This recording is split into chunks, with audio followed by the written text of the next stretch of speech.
Check, check.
It's an overcast day here in Orem as we get set for Game 2 of this 3-game series between Utah Valley and Grand Canyon. We welcome you back into Brent Brown Ballpark for Utah Valley Baseball on WolverineGreen.com. I'm Jordan Bianucci alongside my partner Ryan Pickens. And Ryan, UVU dropped the first game of the series, but the lefty Jackson Kofer's on the mound looking to put a stop to the 6-game slide. Yeah, that's for sure. And Jackson Kofer definitely in need of a big outing here. We saw him struggle against Chicago State. And this is a big outing for him against a good hitting Grand Canyon team. You know, they just put up 19 hits in the first game against Utah Valley. So a chance for Jackson Kofer to go to work today. This is going to be the lineup he's going to face this afternoon. Lots of lefties to get in this lineup for Grand Canyon. Leading off will be the designated hitter, Thomas LaRoche. Batting second will be the left fielder, David Walker. Paul Panicone at shortstop will hit third. Chad De La Guerra will hit in the 4 spot. Brandon Smith will bat in the 5 spot. Garrison Schwartz hit 6th. Greg Sines hit 7th. Ben Mostas will hit 8th. And Humberto Aranda rounds out the order and will bat 9th. Pitching today for Utah Valley, Jackson Kofer is 0-4, making his 10th start of the year, 39 innings. 49 hits, 28 runs, 22 of which have been earned. He's walked 28 and struck out 23, so a high walk to strikeout ratio on this season. Batters are hitting .327 on the season against Kofer. Defensively in the outfield, it's going to be Andrus in left, Brinkerhoff in center, Kruger in right, Schlehuber at third, over at short, Grayson Bogdan, Zach Fuller at second, Spencer Gothberg at first. Behind the plate is going to be Seth Ryanair, and Jackson Kofer's on the hill. And Jordan, we're just about set ready to go for what should be a very good game, hopefully getting this one in before more rain moves in. Absolutely. So Kofer, the lefty on the mound, he's ready to go. Now time is taken by the home plate umpire, or rather the first base umpire. He sees something, looks maybe there's a baseball that was behind home plate. No worries, Dave Carter is on the case. He bounds from the UVU dugout, picks up the baseball. Now we're ready to go. Kofer, the windup. First pitch, fastball, right there on the outside corner, strike 1. Game time temperature, 56 degrees and cloudy, no wind. First pitch, 3:03 p.m. Local time. That one swung on and fouled off to the left by LaRouche. And it's quickly 0-2. Thomas LaRouche, the designated hitter, hitting from the left side, the tall, straight-up stance. 0-2 misses away, and it's 1-2. Not a bad pitch by Kofer, but not quite close enough to tempt LaRouche. 1-2. Ooh, breaking ball just missed above the belt. That one looked pretty good. I'm not sure how LaRouche took that one. 2 balls, 2 strikes the count. Just underway here at Brent Brown Ballpark. No score, top of the first. 2-2 pitch swung on, a chopper to second, ranging to his right and backhanding it is Fuller. Throws to first, and there is 1 away. So that'll bring up David Walker.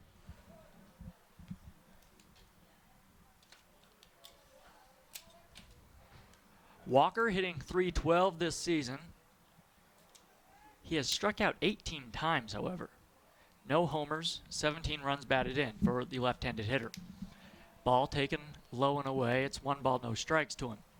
Around the diamond for UVU, Ryan mentioned it, but I'll mention it again. Palmer Page getting a start at first base. 1-0 pitch, misses down and away, and it's 2-0.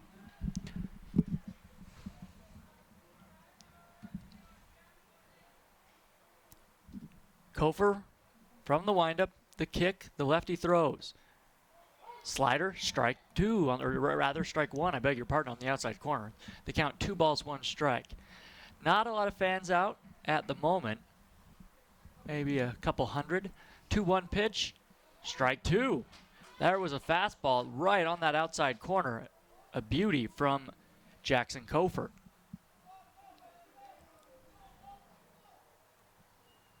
Two balls, 2 strikes. The pitch to Walker. Slider misses down and away, and it's 3-2.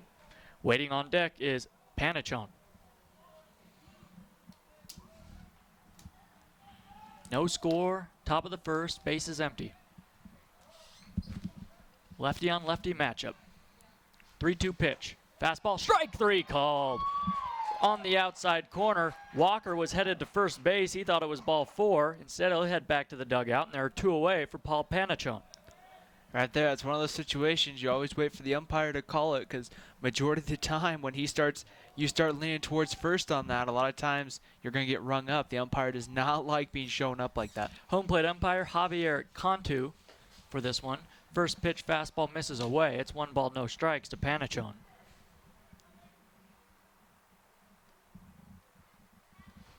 .0 is swung on and chopped up the middle near Fuller. He has to reach way up and glove it behind second base and throws to first to Palmer, and that is the top of the first inning. Nice job by UVU to get things going. So Grand Canyon goes down in order. We head to the bottom of the first. Lopes nothing. The Wolverines coming up.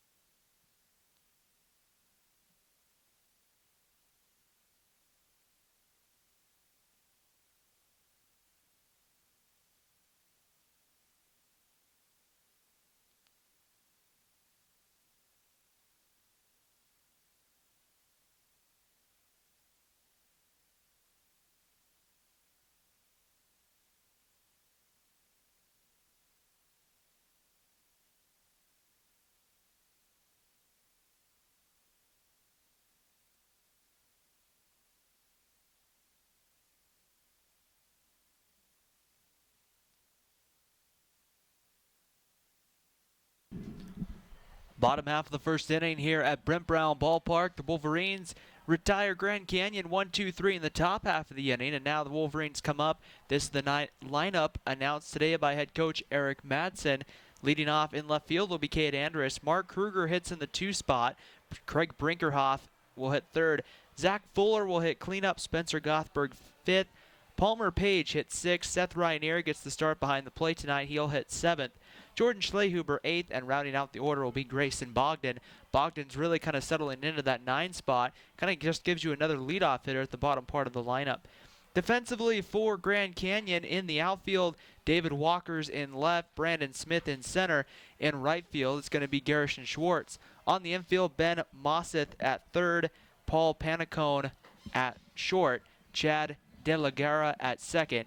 Greg Signs over at 1st. Humberto Aranda is going to be busy once again behind the plate. And on the mound, it's going to be Andrew Naderer. Naderer on the season 6-2, making his 10th start. Sorry, I'll read the right stats. 3-4, making his 12th start. 1 complete game on the season. A 5.07 ERA in 49 2/3 innings. 21 walks to 45 strikeouts. And opponents are hitting .263 off the left-hander Naderer, who is a junior from Phoenix, Arizona. And the first pitch is a called strike on the outside corner. So 0-1 to Cade Andrus. No score, bottom of the first. Andrus, the right-handed hitter, waits. Swing and a foul tip out of the glove. A nice breaking ball there. Looked like a changeup from the lefty, Naderer. Andrus hitting .306 this season. 4 home runs, 29 runs batted in. He, however, has struck out 38 times. 0-2 pitch. Down low. Another off-speed pitch. Naderer will move the arm angle around a bit. He came kind of 3/4 there. with the off speed, working from the windup, glove in front of his face, peering in, has the sign he wants from Aranda. 1-2, swing and a foul, or rather a swing and a miss into the glove, or no, I beg your pardon, foul tip in and out of the glove of Aranda. The count remains at 1-2 strikes.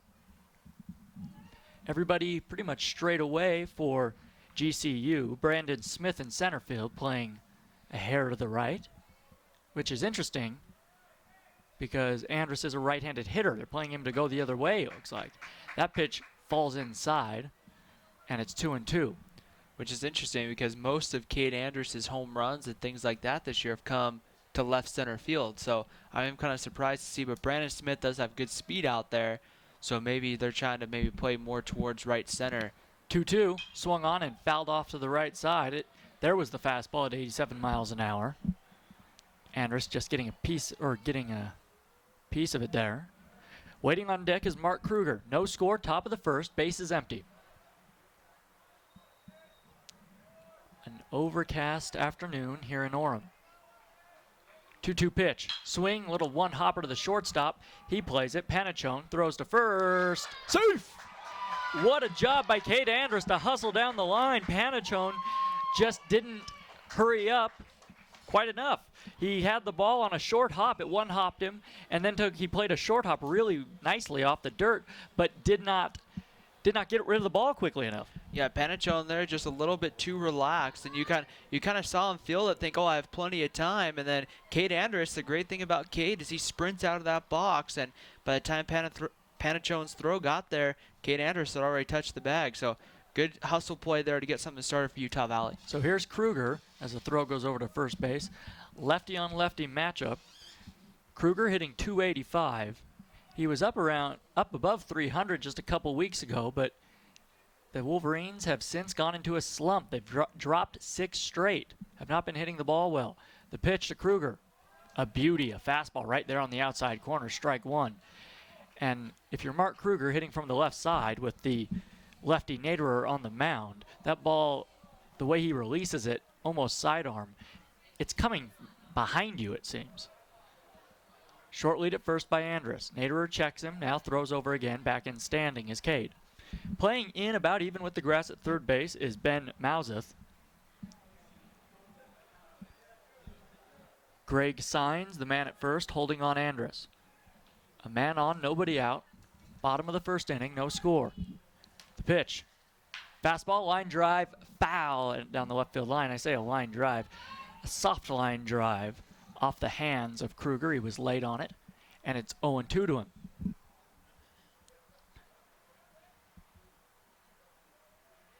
Mark has 23 runs batted in this season, 2 home runs. Andrus has stolen 11 bags this season as Naderer throws over there again. He's been caught 5 times, so Naderer rightfully wary of him over there.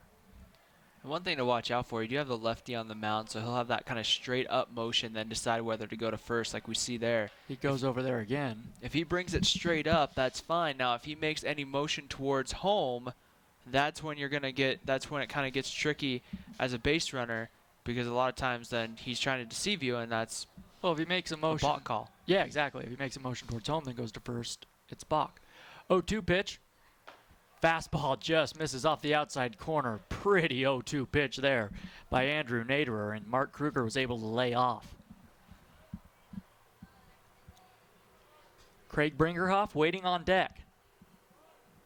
So Kruger awaits. Slightly open stance from the left side. Another throw over to first base. With the count 1-2 strikes, we wouldn't normally think to see a hit and run here, but we'll see if Andrus takes off. Maybe he'll try it in straight still. Naderer's thrown over there about 5 or 6 times already. He comes home. Swing and a miss in the dirt. Andrus does take off for second on a delayed steal. He slides. He's out. And Andrus, I think he got a bad read on the ball. That ball was in the dirt. Kruger swung at it. He's frustrated with himself, biting his jersey as he heads back to the dugout. As the ball got away just to the left of Aranda, he recovered quickly, threw to second. And although Andrus seemed to beat the throw, they tagged him high, and they got him. I think it was a good call out there. So a big play for Grand Canyon. Base is empty now for Craig Brinkerhoff. And as the base runner there, you see the ball get away, but first pitch, fastball, strike one. The important thing to remember is that ball gets to Kruger's a left-handed hitter, so the ball blocked by Aranda goes to the left side, so he's got a clear path. Unlike if that gets to the right side, Kruger can kind of be moving out of the box still. So Brinkerhoff flies this one into right down the line, just in fair territory in front of the 312 marker, just on the grass. Garrison Schwartz makes the grab, and the Wolverine inning comes to a quick end after it looked promising with a leadoff single. But the Wolverines get that hit. They do not leave a man stranded. No runs. We head to the top of the second, 0-0 here on WolverineGreen.com.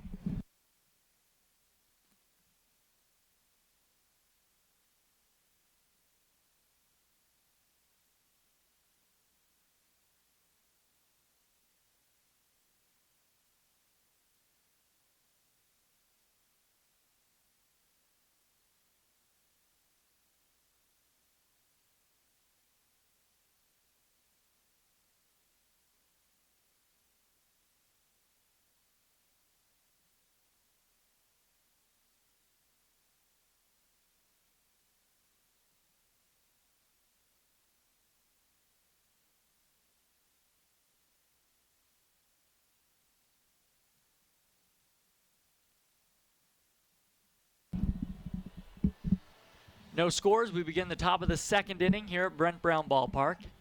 Utah Valley, Grand Canyon.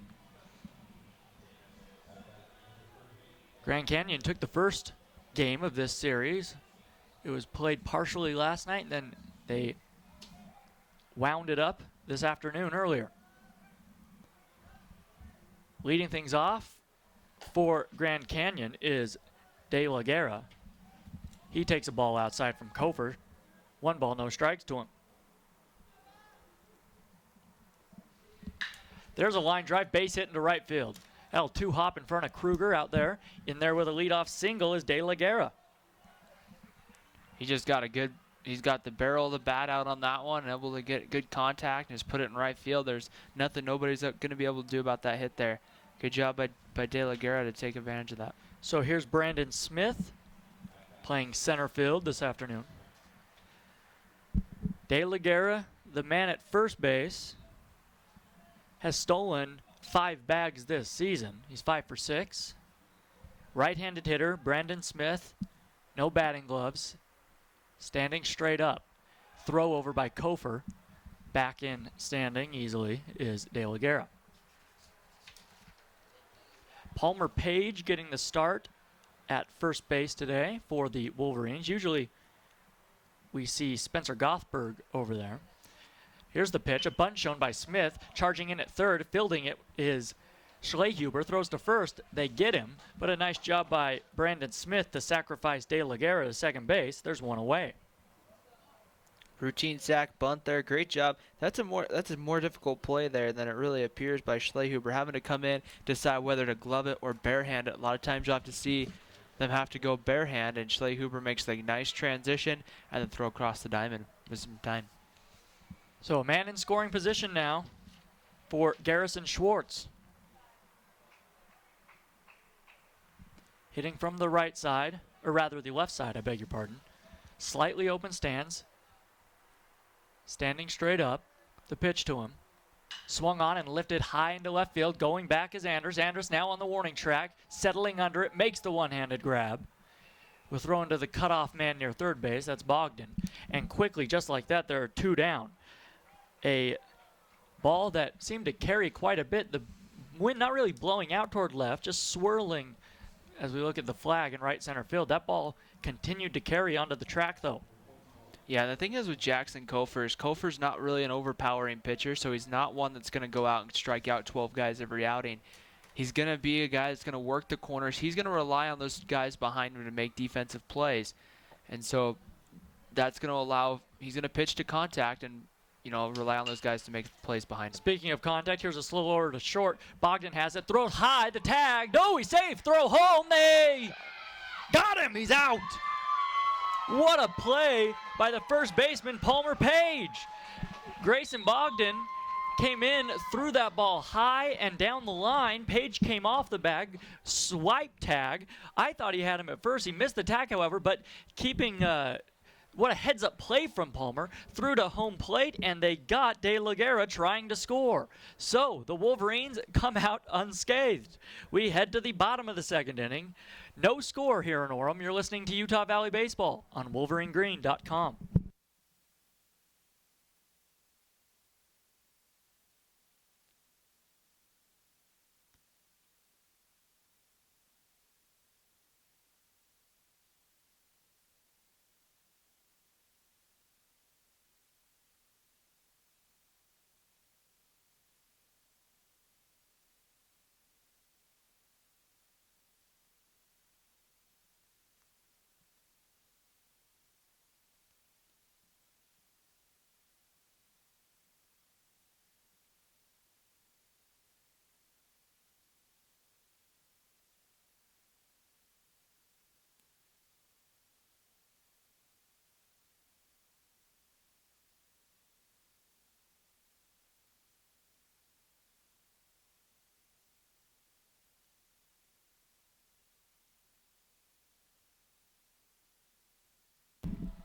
Zach Fuller to lead things off for UVU as we head to the bottom of the second inning. No score between Utah Valley and Grand Canyon as the clouds continue to get a little darker here at Brent Brown.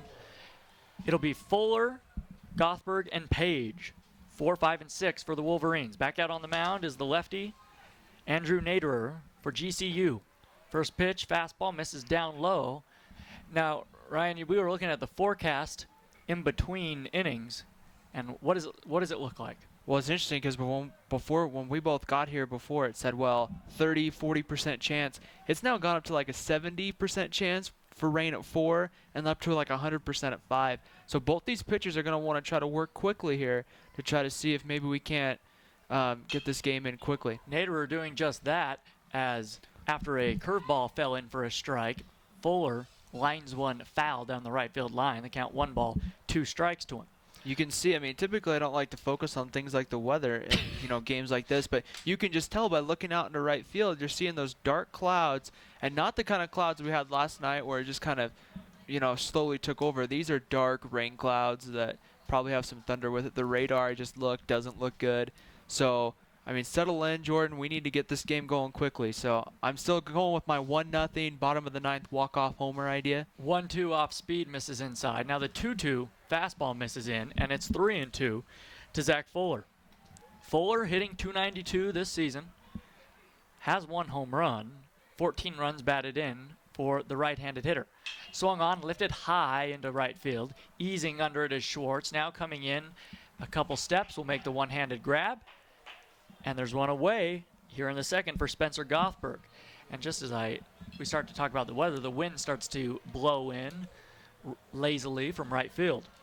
You can tell that ball kind of got up there a little bit, and the wind kind of blew it. Schwartz got under it the first time, and then saw the ball kind of change some direction. So that's the one thing about baseball that you see, unlike a lot of the other outdoor sports, the wind and the other factors can have a big effect on the game.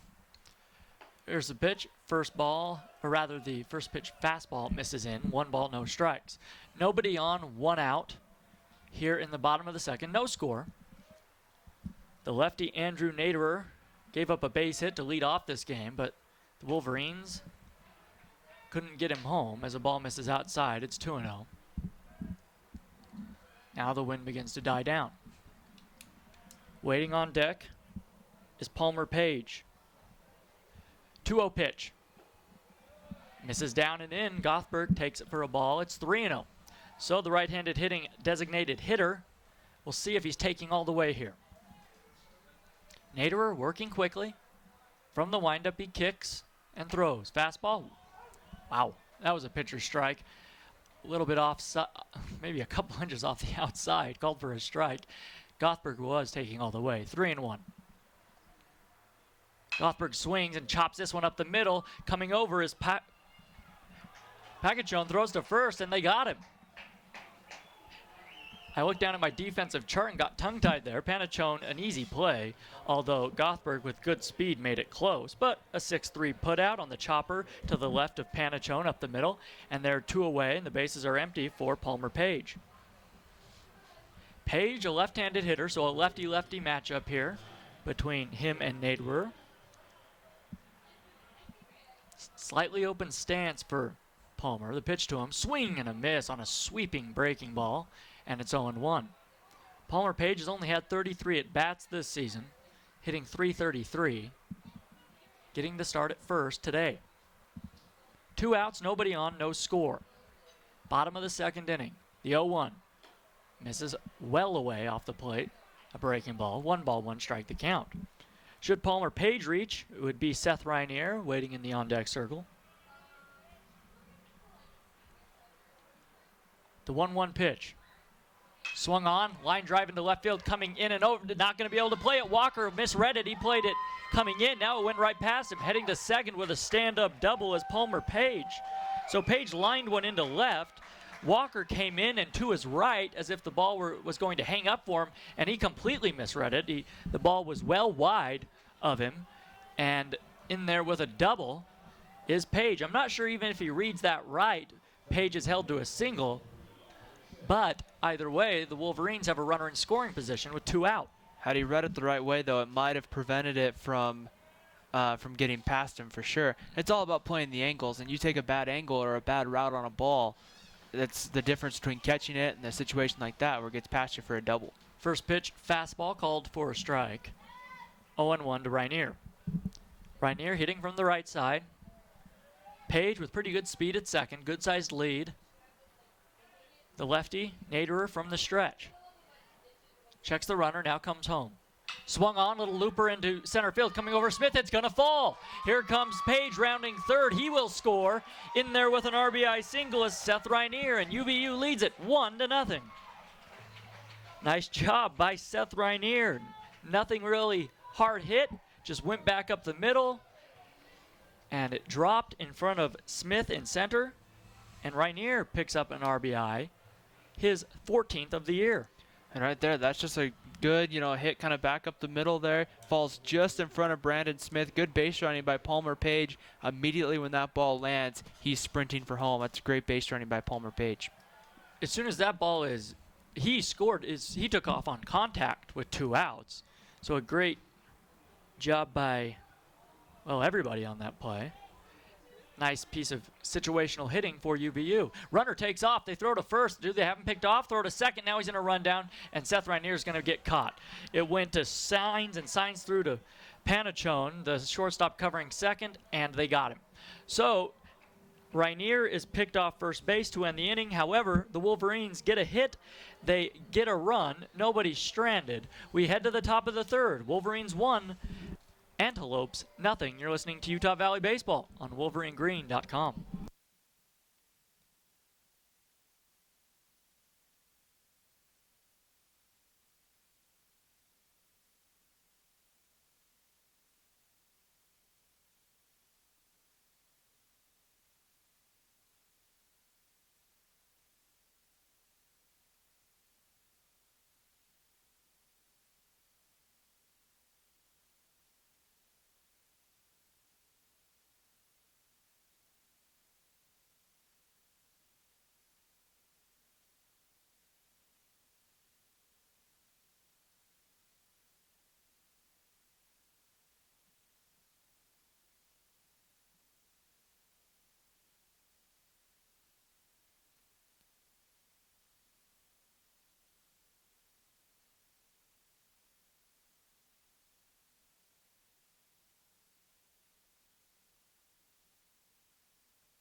UVU leads it 1-0 as we head to the top of the 3rd inning.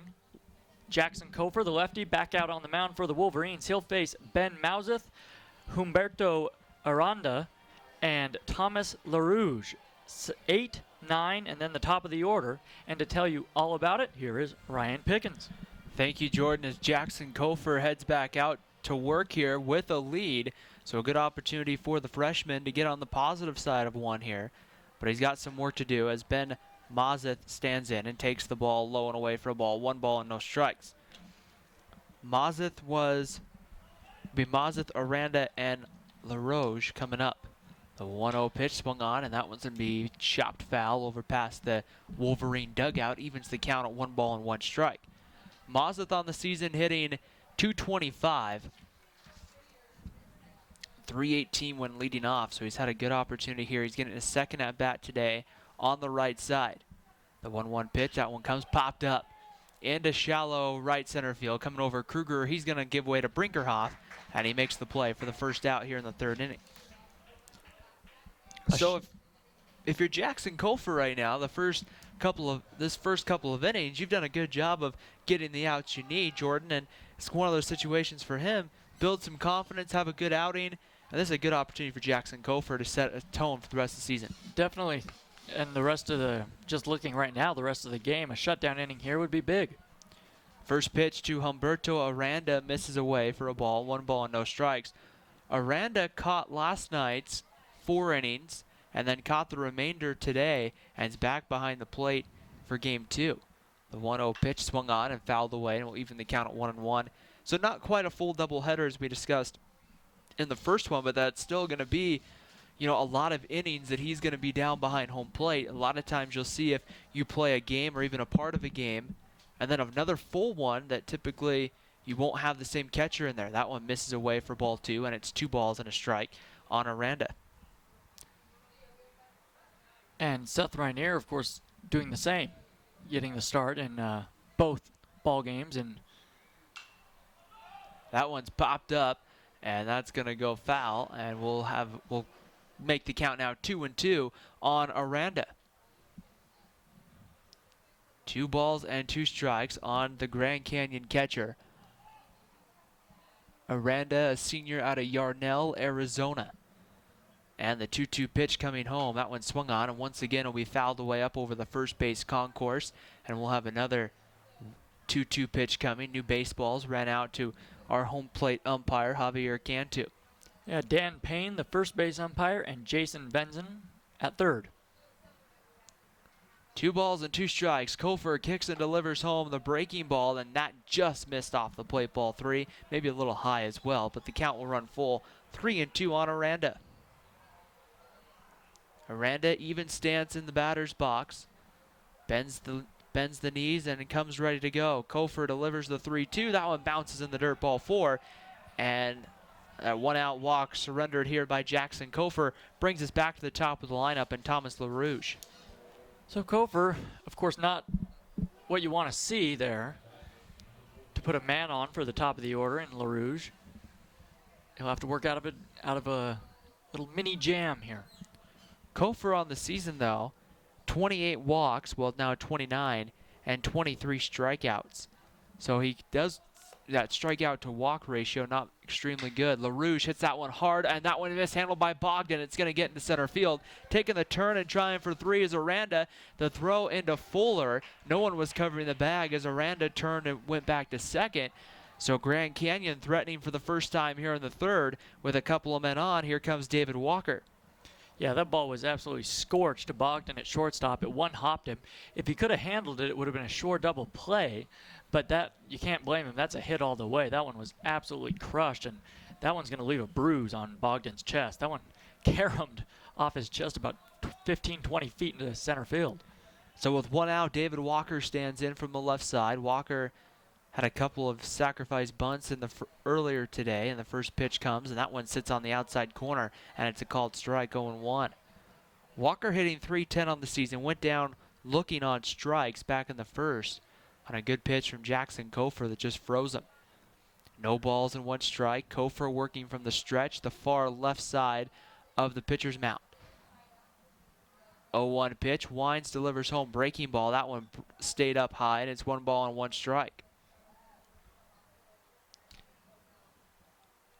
Big hole on the right side. Palmer Page not holding the runner on, playing behind the runner. So a good opportunity here still with the ground ball to try to turn 2 and get out of the inning, although you have to turn it quickly with Walker's good speed. 1 ball and 1 strike to count. Kofor turns and takes a step off the mound and will come set, get ready for another attempt here at the 1-1 pitch. Bogdan playing in behind Aranda, the runner at second base. Now we'll kind of move back out. The 1-1 pitch lined into left field. Andrus coming on strong. He's going to make the sliding catch in left field. Not an overly, huge dive there, but just enough to go down to his knees and make the catch for the second out of the inning. And now that's going to bring up Paul Panachone. Nice play by Cade Andrus coming in. That ball just lofted into shallow left field, and Andrus played it nicely. As you mentioned, not a headlong dive, but sliding onto his knees head first and coming up with it. So with 2 outs, Paul Panachone 0 for 1, grounded out to short. And if there's a man Grand Canyon wants up in this situation, it's probably Panachone. Panachone hitting .404, 429 with 2 outs, 400 with runners in scoring position. And the first pitch, Panachone swings and rolls it foul back to the backstop. And 30 RBIs and 3 home runs, not bad either. No, and if you're Jackson Kofor, you want to be careful here with Panachone. Go at him, but don't go fastball right down the middle, because you have a lefty, De La Guerra, waiting on deck. And De La Guerra just as dangerous with 8 home runs and 39 RBIs. So 3 and 4, not exactly spots in the batting lineup you want to come up with men on base. No balls and a strike. Kofor kicks his leg up and delivers home. That one right on the outside corner, and it's 0-2 on Panachone. And that is huge. Count leverage. We talk about it all the time, but now with getting ahead of Panachone 0-2, you have 3 pitches to work with here, and you don't have to come close with this one. You do not have to throw a strike here. You don't want to, in fact. The 0-2 pitch, that one just off the plate for a ball. Good attempt there by Seth Reinier, where he caught the ball originally, wasn't where his glove ended up. He tried to bring it back over that outside corner. Good 0-2 pitch. Nice job by Panachone to take it. It was off the plate, but Panachone laid off. That was a very good 0-2 pitch. Again, Kofor does not have to come in here. 1 ball and 2 strikes to count. The runners gets their lead. Kofor delivers the 1-2. Another breaking ball that just missed off the plate. I don't know, half an inch, quarter, That one was a little further than that last one. A little easier take, I think, for Panachone. But now 2-2. Now you do have to really come in. You don't want to go 3-2. 2 balls and 2 strikes to count. Kofor takes a look over at first and comes home and swung on and missed. Strike 3. First base is not, well, I guess they're going to let him throw down. So they complete the strikeout with the K2-3. We head to the bottom of the third at Brent Brown Ballpark. Wolverines 1, Lopes 0. You're watching Wolverine Baseball here on WolverineGreen.com.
Bottom of the third inning, starting at Brent Brown Ballpark. The Wolverines coming up, leading 1-0, 8-9-1. Jordan Schlehuber, Grayson Bogdan, Cade Andrus. As the clouds have started to come back here at Brent Brown Ballpark, Ryan Pickens and Jordan Bianucci along with you on what turned out to be a beautiful start to our day. Now a little more gloomy as the slider comes in for a called strike to Schlehuber. Schlehuber will have his first at-bat of this ball game, hitting 1 at 68. No balls and a strike. The second pitch comes in, and Schlehuber swings through it. It's 0-2. In between innings, Jordan and I had a debate on whether or not the catcher had to throw down to first, and I think I lost. Indeed you did. No balls and 2 strikes the count. The 0-2 pitch bounces in the dirt for a ball, and it's 1-2. Well, Can you explain? I mean, what we were talking about, it's normally with runners on, you just automatically think that, oh, you don't, on a ball that's dropped, a swing and miss that's dropped by the catcher.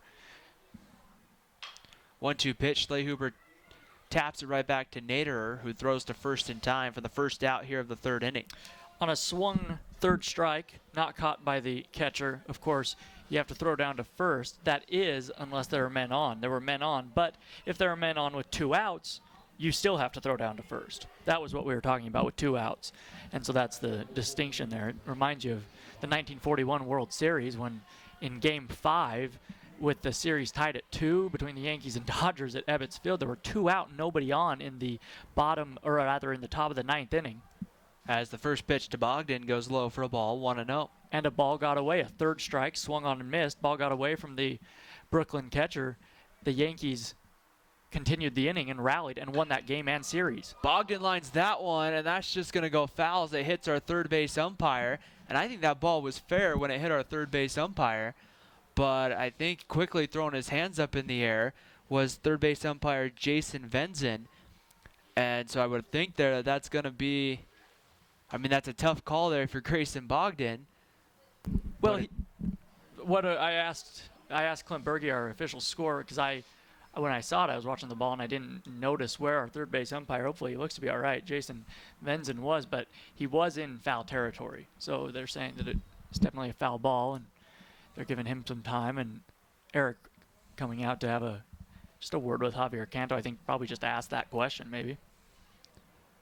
Definitely a hard hit ball by Grayson Bogdan, even the count at 1 strike. So Jordan, you got this one. Maybe I'll win our next discussion. Not if I have anything to say about it, Ryan.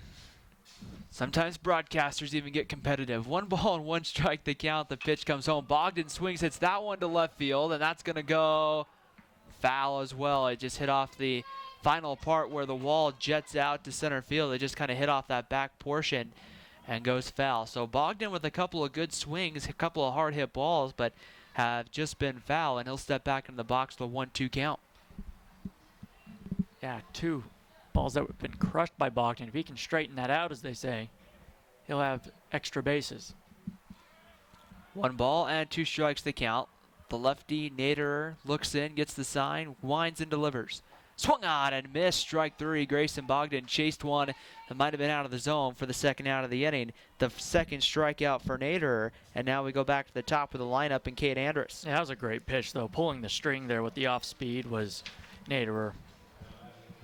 So here comes Cade Andrus. Andrus started the game off, or not the game, but the bottom of the first inning off with a single, and then he ended up getting caught stealing. Tried to steal second base, and a good throw by Aranda. Swings first pitch, grounds this one to Panachone. The throw over to first in time, and the third inning comes to an end. So through 3 innings here at Brent Brown Ballpark, it's Utah Valley 1, Grand Canyon 0. Jackson Kofer back to work after the break here on WolverineGreen.com.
Here at Brent Brown Ballpark today, the top of the 4th inning beginning. Grand Canyon trailing this one. Jackson Kofer only has allowed 2 hits through 3, and now he'll face 4, 5, and 6. Chad De La Guerra, Brandon Smith, and Garrison Schwartz coming up. De La Guerra 1 for 1, had a single, and the first pitch is swung on and grounded back up the middle of the short. Bogdan is there. The throw over to first is in time for the first out of the inning. Have to give De La Guerra credit there for being able to. I'm surprised he didn't call time. I know I would have called time as the music was still playing, but got to give him credit for with the music playing in that to have enough concentration to hit the baseball. Yeah, De La Guerra had a soundtrack going there. So here comes Brandon Smith. Smith had a sacrifice bunt in his first attempt, and now he'll stand in, hitting .351 on the season.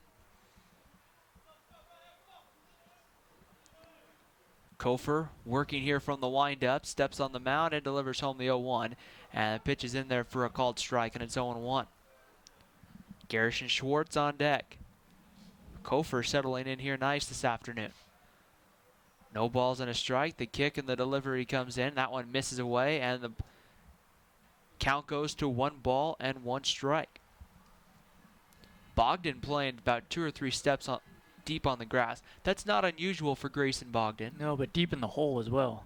1-1 pitch. Smith swings and fouls it back, and it'll be 1-2. Clouds beginning to come in, like Jordan has mentioned. Some beginning to look a little bit darker than typical, than a lot of people want to see. A bit ominous here in the top of the 4th. 1-2 pitch, and that's right just off the plate, ball 2, and it's 2 balls and 2 strikes. Another great 1-2 from Jackson Kofer, trying to tempt Smith to chase it. 2 balls and 2 strikes. The kick and the delivery comes home. That one swung on, tapped right back through the middle. Bogdan comes over field. They're going to have to hurry the throw, and he did, and it went past Palmer Page and hit against the wall so hard it almost rolled right back out to Palmer Page, which works out well here because Brandon Smith has to stay at first with the hard carom back to him. They'll give Brandon Smith a base hit, as it was going to be a tough play for Bogdan, and even if that throws on the money, I don't think they had Brandon Smith with his speed. So with 1 away, one of the fastest lopes on the base paths for Grand Canyon. Smith 7 for 8 in stolen base attempts so far on the season, and now Schwartz will come up, the left-handed hitting outfielder. Kofer looks into Rainier and delivers home the first pitch, a breaking ball that just sits beautifully on that outside corner. One thing Jackson Kofer's done tonight, or this afternoon, that we haven't seen many other times, he's hitting those corners extremely well today. No balls and 1 strike, the count. Kofer looks over, takes a long look at Smith at first, comes home, and that one blocked by Seth Rainier. Rainier very quickly to not just block it, but then quickly pick up the baseball. So the count will even up at 1 ball and 1 strike. 1-0 Utah Valley, top of the 4th inning at Brent Brown Ballpark in Orem, Utah. Smith gets his lead over at first. Palmer Page holding him on. Big hole on the right side for the left-handed hitting Schwartz. Kofer will throw over, and Smith back standing.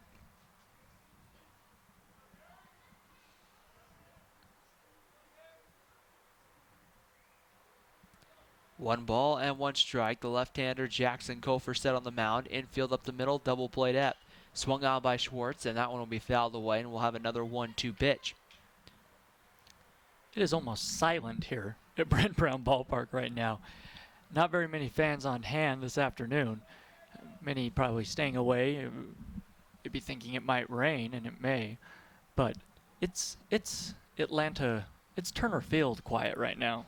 1 ball and 2 strikes, the pickoff move, and Smith back over to first. It's almost Miami Marlins quiet right now. That's not a good thing, but no, definitely something you can tell. There's people starting to kind of look up at the clouds a little bit and start to get a little more concerned with the weather than they were, 3 hours ago. Pickoff move, and that one back over to first is Brandon Smith. Jordan, you and I talked about it in between games, and we said, we need to get this one going as soon as we can, because that percentage of likely of rain moving up the later the game goes. And it looked like originally not till 10, 11 o'clock, but now it's jumped up 4 or 5 hours. Swung on and missed. Strike 3. The throw down to get the runner is in time, and they got him. A strike him out, throw him out, double play. Brandon Smith caught stealing for the 2nd time this season. And we will head to the bottom of the 4th at Brent Brown Ballpark. Utah Valley with the momentum comes up after the break here on WolverineGreen.com.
Here on WolverineGreen.com, bottom of the fourth inning, Utah Valley 1 and Grand Canyon 0.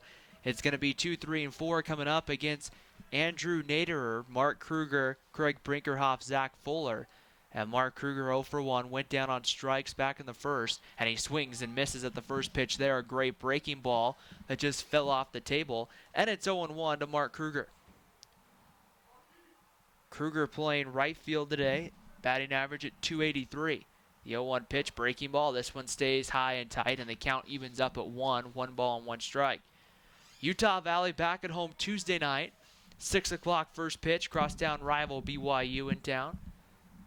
1 ball, 1 strike. The pitch comes, and that one's right on the outside corner for 1-2. Next couple of weeks, not just BYU, but also Utah coming to town as well. That will be, I believe, on Senior Day, the final game against Utah, final home game of the season. The 1-2 pitch, check swing, they're going to appeal. Kruger did not go, says third base umpire Jason Benson. So that will be an exciting night, of course. In-state on senior night, Utah coming in. New Mexico State, though, also comes in next weekend in the WAC. Be a good opportunity for Utah Valley to win the series. The 2-2 pitch swung on and foul tipped into the glove for strike 3. And there's 1 out here in the 4th inning. You know, UVU, that was a big run that they scored back in the 2nd inning because Jackson Kofor right now is looking really good. Or, excuse me, Jackson Kofor, I beg your pardon. Andrew Naderer looking very, very sharp right now, and the Wolverines are having a tough time touching him. Well, to be honest with you, Jackson Kofor's looking really good himself. That's true. At the first pitch comes to Brinkerhoff, he swings and pops it up. You just have to kind of wonder, too, in a sense, if, you know, with the clouds moving in and, you know, coaches probably don't want another rain delay. They probably don't want to have to move this game till tomorrow due to travel schedules and everything like that. So really, this is a pretty big, important time to try to make sure we get this one in. The 0-1 pitch, that one in on the inside corner, 0-2. So having pitchers that are working quick and are able to find ways to get outs definitely helps. And it's technically a full ball game after 5. So it's almost like you're in the late innings here if the rain does start to come. Brinkerhoff chases, and that's going to be strikeout number 4 for Naderer. And there's 2 outs here in the 4th, and here's Zach Fuller. Fuller 0 for 1, flew out to right back in the 2nd. And that's huge for Jackson Kofor because if you get up here, you get him in the 5th, and you're coming up in the bottom half of that 5th inning, you kind of have the control there. First pitch comes, Fuller chops that one over to 3rd, and it's going to go foul as Mathis makes a great throw across the diamond, but quickly Jason Benson at third base puts his hands up, and I'm not 100% sure if that one was foul from here, but apparently it was. Well, he has a better angle than we do, but yeah, it was definitely close. So Fuller will stand back in, no balls and a strike. I don't think Zach Fuller will complain at all because that would have been an easy 5-3 putout. 0-1 pitch, fastball, that one hits the outside corner at 85 miles an hour. Naderer not really overpowering, but just kind of mixes that fastball up in with that breaking pitch. No balls and 2 strikes the count. Nader winds, kicks, and comes home. That one swung out and missed, and Andrew Nader now with 5 strikeouts. Strikes out the side here in the 4th, and we head to the top of the 5th inning here at Brent Brown Ballpark. Utah Valley 1, Grand Canyon 0. You're watching Wolverine Baseball here on WolverineGreen.com.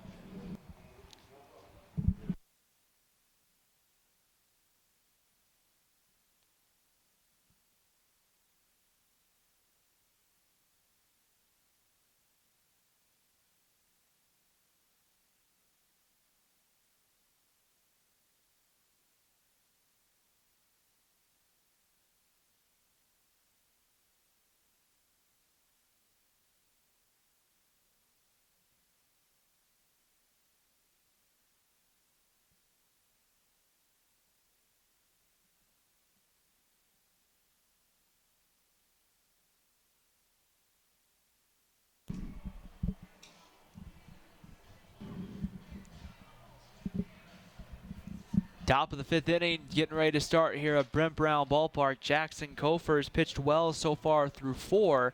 And when you take a look at the opportunity Utah Valley has here to have a split heading into that final game tomorrow, the Wolverines would love to have a chance to win this series with Grand Canyon to be able to kind of keep pace with Sacramento State, a team they have a tiebreak for when it comes to conference standings for the conference tournament next month. But as we get ready to start the 5th inning, here's Jordan Bianucci with the play-by-play. Jordan? Thank you, Ryan. First pitch to Greg Sines. He takes it for a strike. He bluffed a bunt. 0-1 to him as he pulled it back. Jackson Kofer, the lefty, back out there on the mound for the Wolverines, clinging to a 1-0 lead. Each team with 3 hits, the Wolverines with an error. Here's a little chopper to the left of the second baseman, Fuller. He ranges into the outfield grass, throws to first, and Palmer Page dropped it.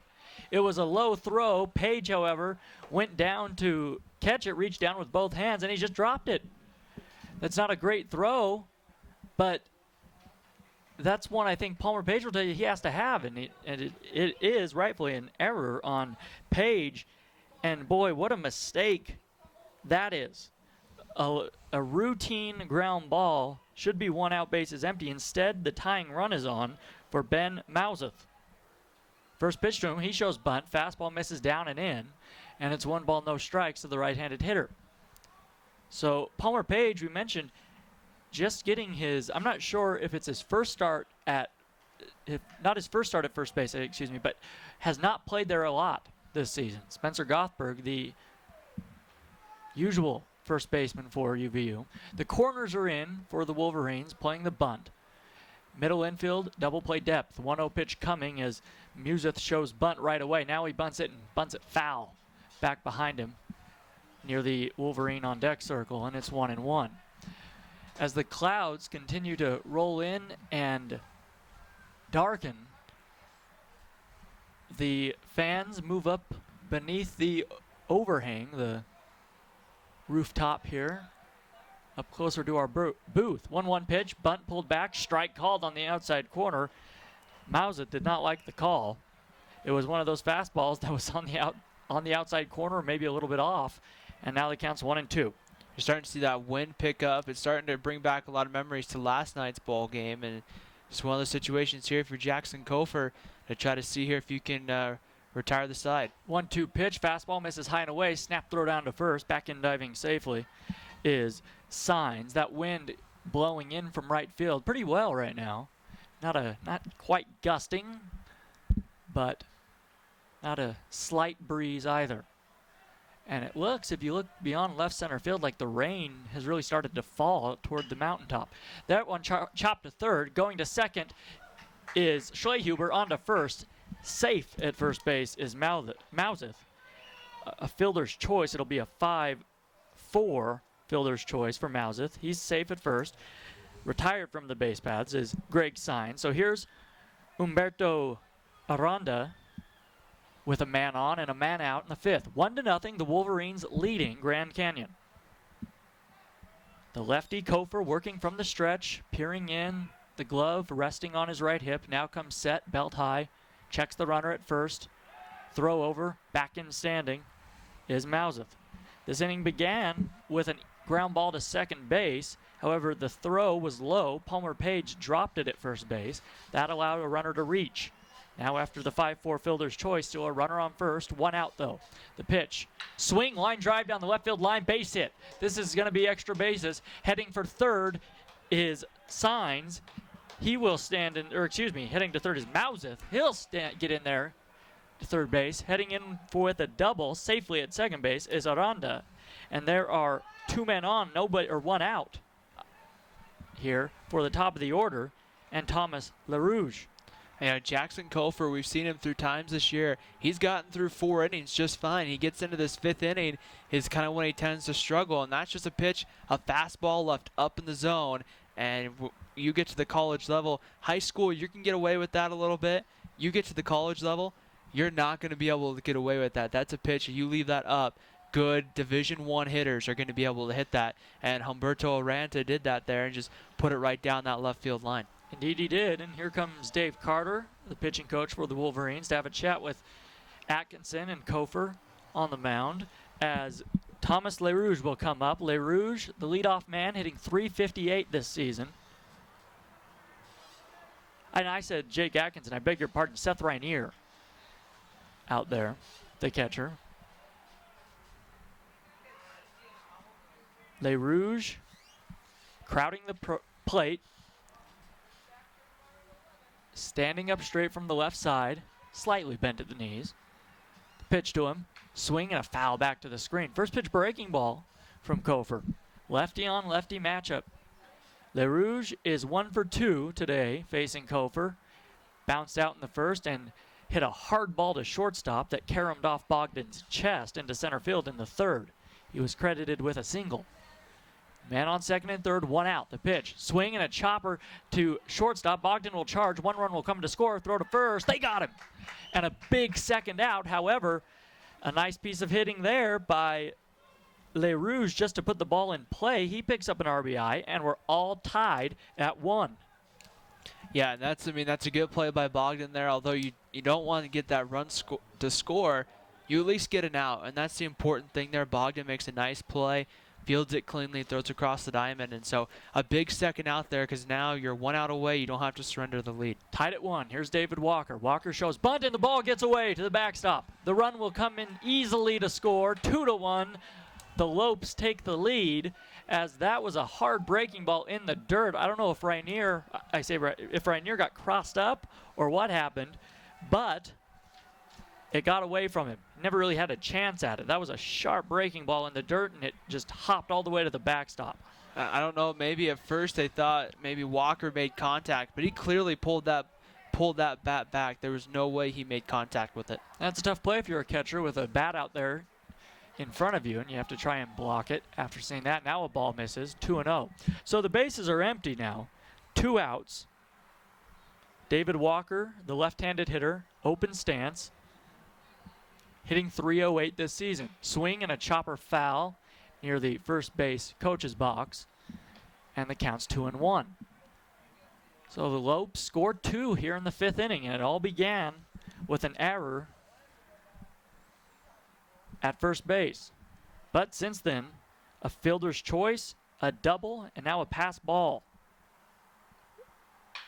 Now here's a ground ball to short. I say pass ball, probably a wild pitch. Throw to first, dug out, safe. Bogdan made a nice play to backhand it in the hole. A nice dig at first base by Page, but good speed from Walker, and he beat it up the line. So an infield hit for David Walker, and now here comes Paul Panichon. And the Heart, a real dangerous part of this, or a real dangerous part of the Lopes order. The wind blowing in from center field. The lefty Kofer laboring. Page holding on the runner at first. That's Walker. The pitch showing bunt is Panichon. Pulls it back as it misses away. 1 ball, no strikes. A man on, 2 men out in the top of the 5th inning. 2 runs in here for Grand Canyon. They lead the Wolverines 2-1. The wind gusting in from right field. 1 ball, no strikes. The pitch.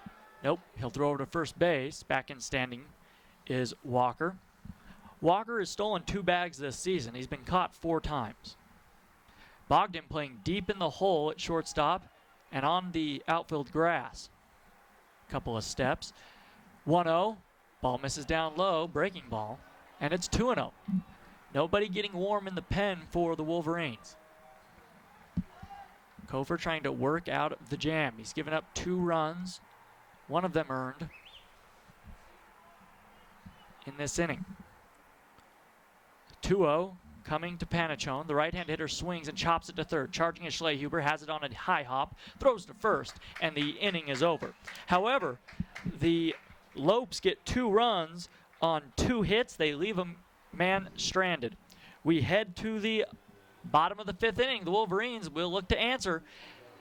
Lopes 2, Wolverines 1. You're listening to Utah Valley Baseball on WolverineGreen.com.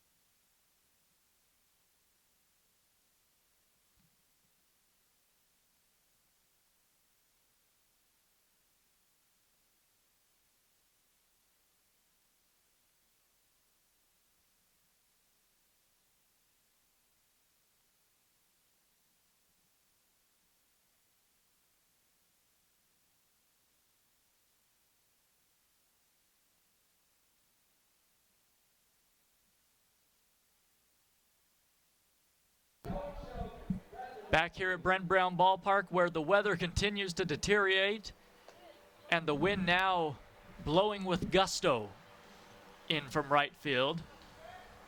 As the Wolverines trail 2-1, they need to get things going as they'll try to come back here after a 2-run 5th from GCU. Leading things off for the Wolverines, it'll be Spencer Gothberg, followed by Palmer Page and Seth Rainier. I just felt the raindrop in the booth here, Jordan. We have a roof over our heads. What's happening? The pitch, curve, breaking ball. I beg your pardon. I think it was a changeup. Missed. 1 ball, no strikes. To Gothberg. Gothberg bounced out back in the 2nd inning to shortstop. Everybody strayed away. The outfield playing very shallow with the wind gusting in. Ball misses down low, and it's 2-0.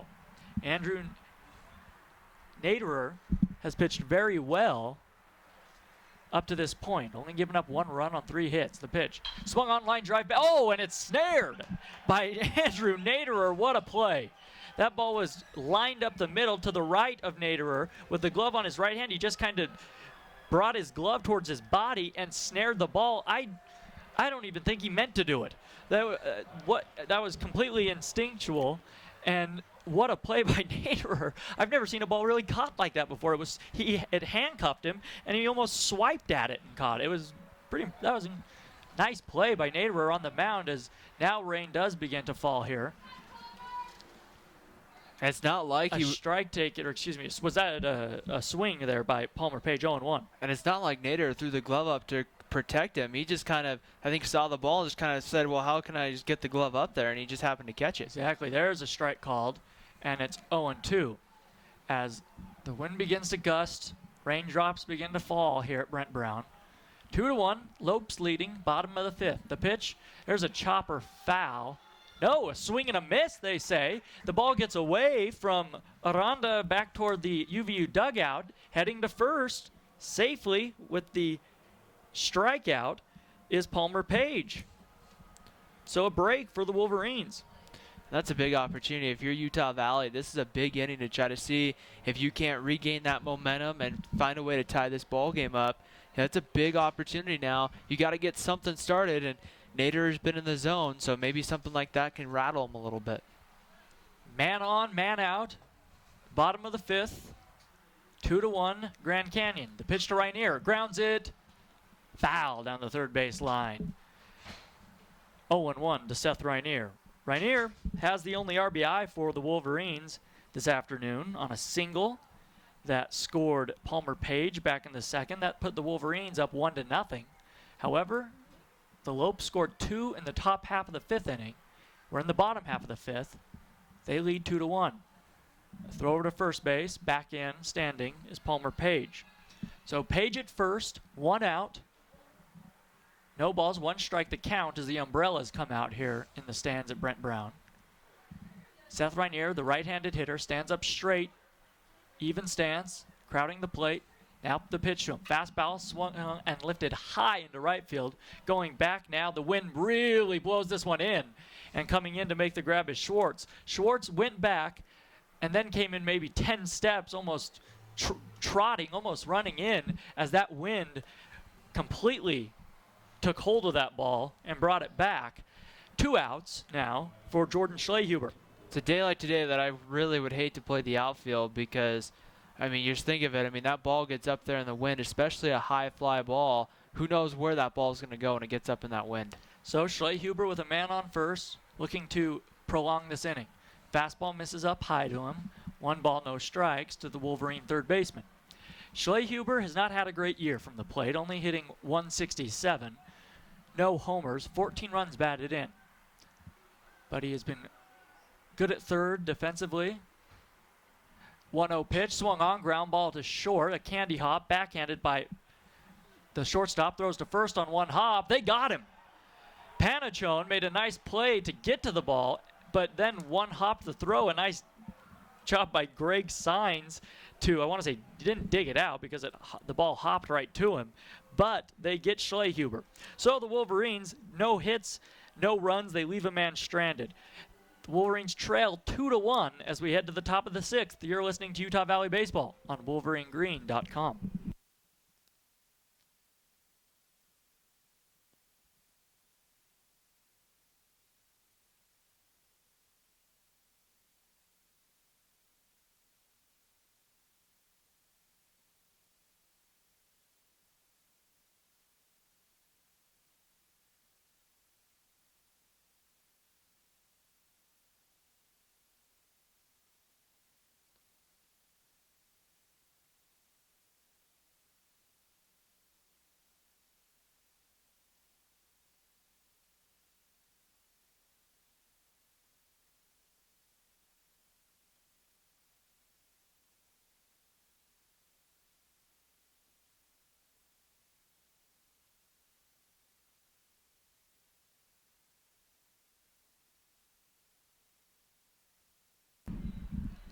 The fans scramble for cover here at Brent Brown Ballpark as the rain begins to fall more heavily. As we begin the top of the 6th inning, Utah Valley 1, the Lopes leading, however, 2-1. I should say the Lopes 2, Utah Valley 1. Leading things off for Grand Canyon, it's Chad De La Guerra. The pitch to him, line drive, foul down the left field line.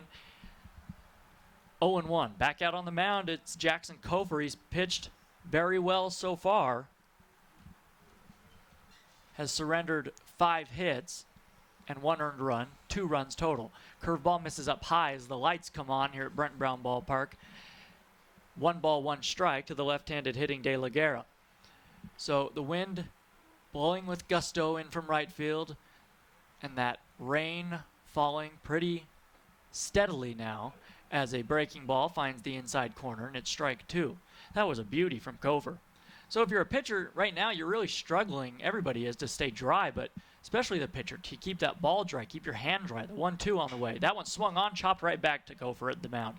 He sprints over to first base, underhands it to Palmer Page, and there's 1 away in the 6th. If we do end up having a rain delay, that's exactly what will happen. The game won't be called right away, of course. We'll just wait this one out and hopefully finish it tonight sometime or anything. But that has not happened. We're playing ball, no delay yet. Although we do have, as I'm looking down the left field line, a couple of Wolverines out there getting the tarp ready. So that doesn't look good. But yeah, and they're rolling down the tarp. The Grand Canyon is rolling down the tarps on the bullpen mounds out there. Is a fastball. Catches the inside corner to Brandon Smith. Strike 1 to him. The lefty working quickly throws. Fastball misses away. 1 ball, 1 strike to Smith. Smith picks up some dirt, rubs it between his hands, then really just some almost mud. 1-1 pitch. That one swung on, a little looping liner into left coming in is Cade Andrus. He'll play it on 1 hop, and in there with a 1-out single is Brandon Smith. So the mud worked. Gave him a little extra grip on that bat, and he was able to flip one into left field. And here comes the left-handed hitting Garrison Schwartz. So a man on, man out here in the 6th inning for Grand Canyon. They lead 2-1. Schwartz with the high pants and then black stirrups. Swing and a foul back to the screen. No balls, 1 strike. The Wolverines in the alternate green tops and green caps with the white pants and then green stirrups. The Antelopes in the road grays and the black numerals that just says Lopes across the front in the scrawl. The Wolverines, of course, says Wolverines across. 0-1 pitch.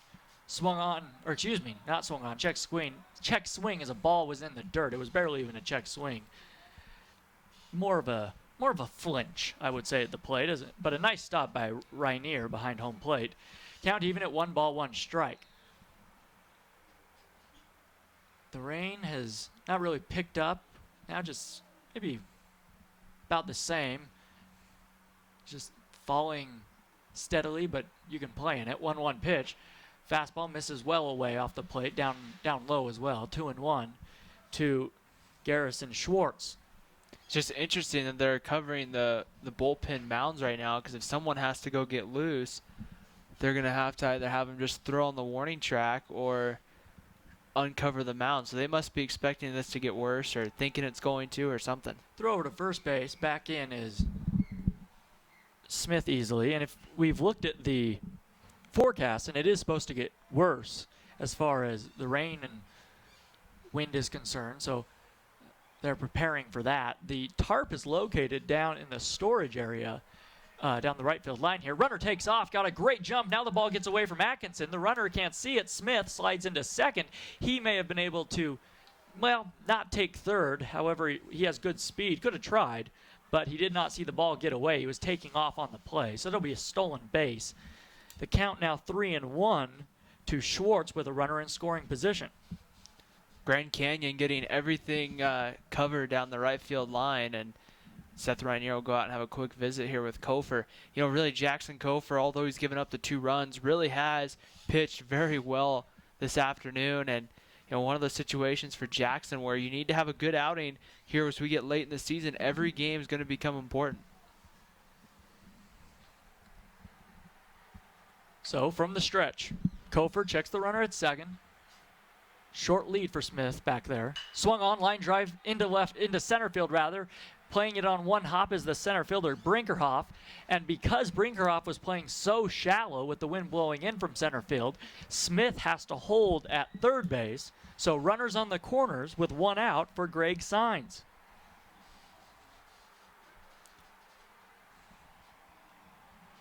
Sines has reached in each of his first 2 plate appearances, both on errors. One from Bogdan and another from Palmer Page. Sines hits from the right side. The rain continues to fall here. A couple of hardy souls in their hooded sweatshirts and a blanket down there in the first row near the Wolverine dugout. Everybody else under the overhang near the plaza level here. Fastball misses high and away. The corners were charging as Sines bluffed a bunt. Count 1-0. Ball missed high and away. 1 out, 2 men on, 2-1. Grand Canyon leads. We're in the top of the 6th inning. Kofer working from the stretch. The lefty comes set. The kick, he throws. Fastball down and in. 2-0. So Utah Valley is going to get somebody warming up down in the pen, and so they had to pull the tarp they had to pull it off the pitcher's mound to allow for that person to have an opportunity to throw off the mound and start getting loose. Throw over to first base. Back in is Schwartz, and it's a lefty down there. And it's hard to see with the rain a little bit through the binoculars. I think it might be Briones getting loose down there. I think you're right. It is Marco Briones. Fastball. Ooh, just missed down. And it's 3-0 now to Greg Sines.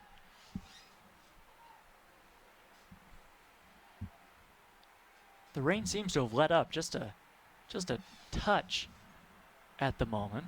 The wind's still blowing in, gusting in, I should say, from right center field. 3 balls, no strikes. Kofer has really slowed things down here with men on base. Men on the corners, 3-0 to Signs. The pitch to him. Fastball, missed up high. So, a 4-pitch walk to Signs. Bases are loaded now for Ben Mauseth. And this is just not the position you want to be in if you're Jackson Kofer. The good news is if you get a ground ball, a double play, you can get out of this inning, but you're going to have to make the right pitches in order to get that. So, Kofer takes a deep breath on the mound, steps on to the pitcher's slab. He works from the far left side of that pitcher's slab, working from the stretch with the bases loaded. The corner's playing even with the grass, infield grass. The middle infield, double play depth. The pitch to Mauseth. Fastball misses above the belt, high, 1 ball, no strikes. So that's 5 straight balls now thrown from Kofer as the lefty Briones continues to get warm in the UVU pen. Waiting on deck is Humberto Aranda, excuse me. 1-0 pitch in there for a called strike, and it's 1-1. Aranda is not even standing in the on-deck circle because that's where the warning track is in the dirt, and it's muddy. So he's standing on the grass, and you don't usually see that. He's fairly close to home plate. The 1 ball, 1 strike pitch coming from Kofer. Fastball, swing and a miss. And the count is 1 ball, 2 strikes. 2 men on, or rather, I beg your pardon, the base is loaded. 1 man out here in the top half of the 6th inning. 2-1, Antelopes leading the Wolverines. Kofer comes set, the 1-2 pitch. Fastball, chopped foul down the third base line. And the count remains 1 ball, 2 strikes. Kofer taking his time out there. The rain still falling. 1-2 pitch. Here's a drive into right center field. That's going to get down behind Brinkerhoff and roll. Brinkerhoff now cuts it off. 1 run comes in to score. They're going to send the 2nd run. Here comes the throw. He is out at the plate. Schwartz tried to score from second. A beautiful throw by Brinkerhoff. A nice job by Palmer Page to not cut the ball off on a bounce right to Seth Rainier. He gets the runner at the plate, and now there's 2 away. It's 3-1. A run does come in to score. That's Brandon Smith, but a great throw by Brinkerhoff saves a run. That's the 2nd time today we've seen a great relay from the Wolverines, and that's made a big difference. And I think now head coach Eric Mattson heading out of the third base dugout. I think we're going to have a pitching change here for Utah Valley. We are. Briones will come in. Jackson Kofer pitched well. His night, or rather mid-afternoon, is done. We'll just take a break here. We're not heading anywhere, Ryan. We'll take a break as Briones comes in from the bullpen. 3-1, Antelopes leading the Wolverines. You're listening to Utah Valley Baseball on WolverineGreen.com.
Utah Valley makes the pitching change here in the top of the 6th inning.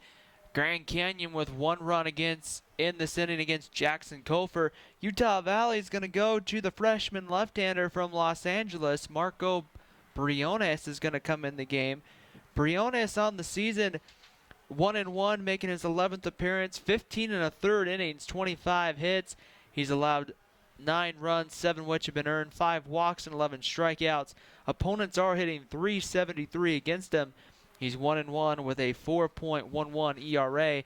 So the left-hander Jordan comes in a situation with Grand Canyon, wants to try to put some run support up for their pitcher, who's pitching extremely well, but now a big opportunity here for Marco Briones just to shut the door. It is. The umpires headed in, I should say just the first base and third base umpires. Dan Payne and Jason Benson headed into the clubhouse real quick to get some gloves on, and they head back out as the rain begins to come down much harder than it has been. And this, we have to be just moments away from a stoppage. I want to say in these cases they want to just get the inning done with.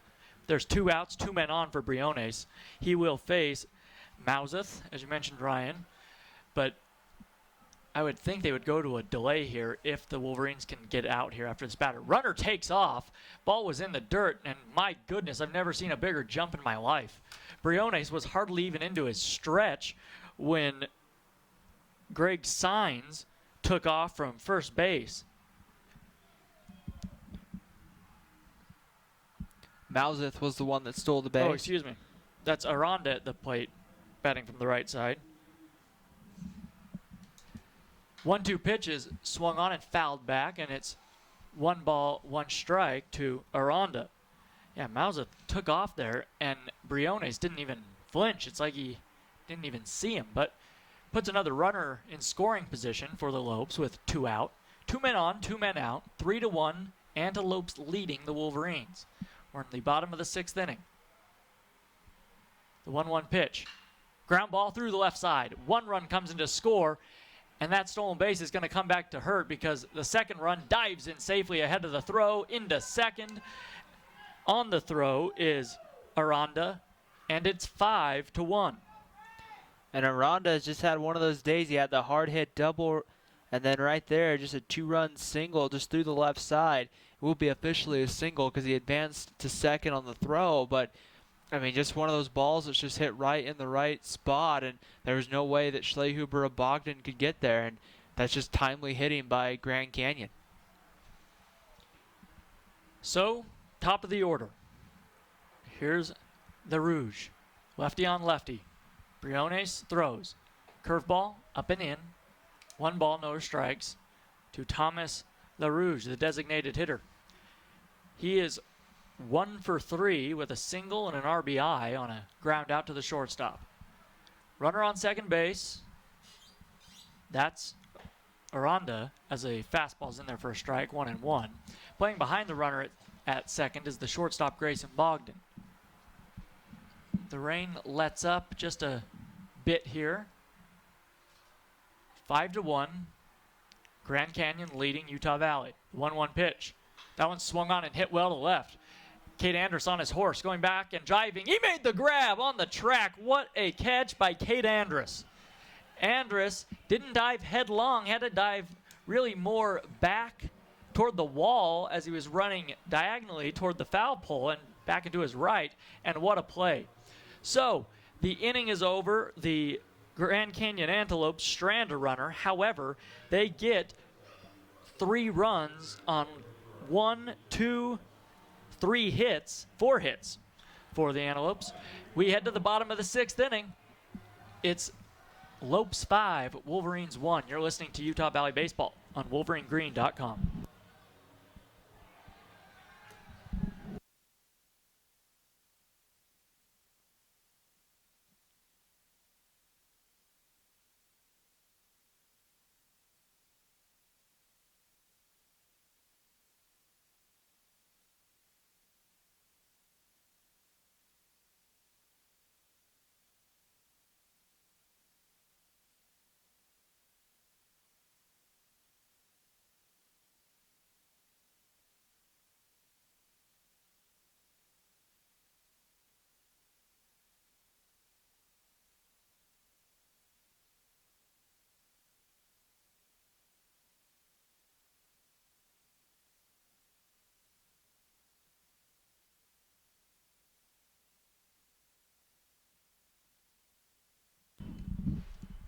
Grand Canyon 5, Utah Valley 1 as we begin the bottom half of the 6th inning.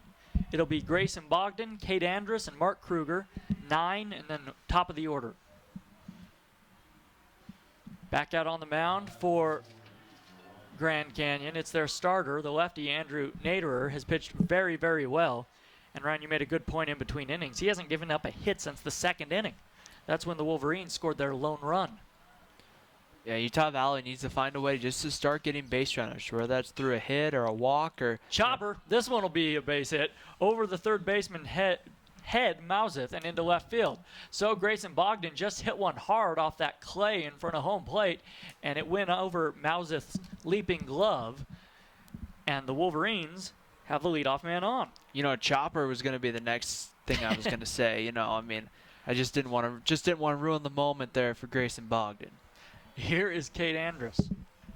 And what a moment it was. a majestic chopper over the third baseman's head. So, the Wolverines have something cooking here. Andrus from the right side waits, now a throw to first base. Bogdan back in. Bogdan has stolen 2 bags this season. He has not been caught. Andrus's right leg, pant leg, covered in mud from the warning track where he made the diving play in the top half of this inning. Diving catch, I should say, as he swings and misses at a fastball. 0-1. The rain still falling here at Brent Brown Ballpark. Not a real heavy rain right now. The 0-1 pitch. Ball misses down low, and it's 1-1. But because the rain has been falling for about a half hour now, non-stop, it's muddy. The infield is muddy, and the grass is wet.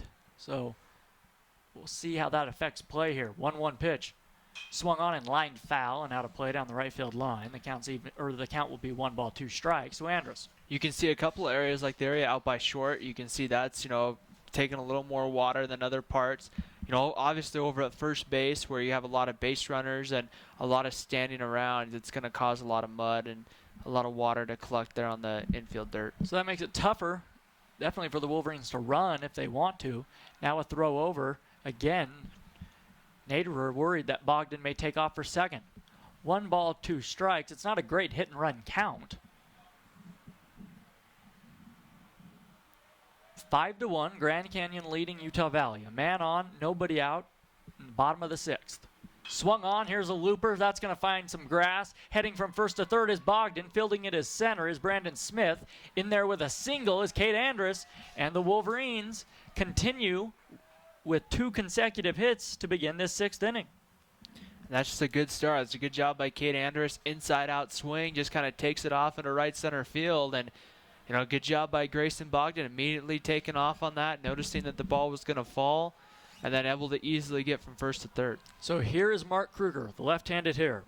Kruger has struck out twice today against the lefty Naderer.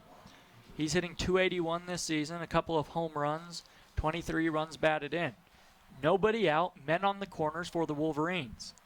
They trail 5-1. Naderer peers in, the lefty throws. Fastball swung on and missed, and I say a fastball, I think that was an off-speed pitch. Just out in front of it was Mark Kruger. A mighty cut. 1 strike the count to him. The wind now shifts, blowing from left to right here at Brent Brown. The 1 strike pitch coming. Fastball swung on, grounded foul down the first base line, and it's quickly 0-2 to Mark. Kruger struggles a bit against left-handed hitters. Now he's behind 0-2 and will have to protect. Andrus at first base after a bloop single into right center. Bogdan at third base after he led off with a high chopper over the third baseman's head. The 0-2 to Kruger. Swung on and missed. He struck him out on a 71-mile-an-hour changeup. Yikes. So the 3rd strikeout for Mark Kruger this afternoon. And here's Craig Brinkerhoff. Brinkerhoff has flied out and struck out. That is the 6th strikeout of the night, or afternoon, I should say, for Andrew Naderer.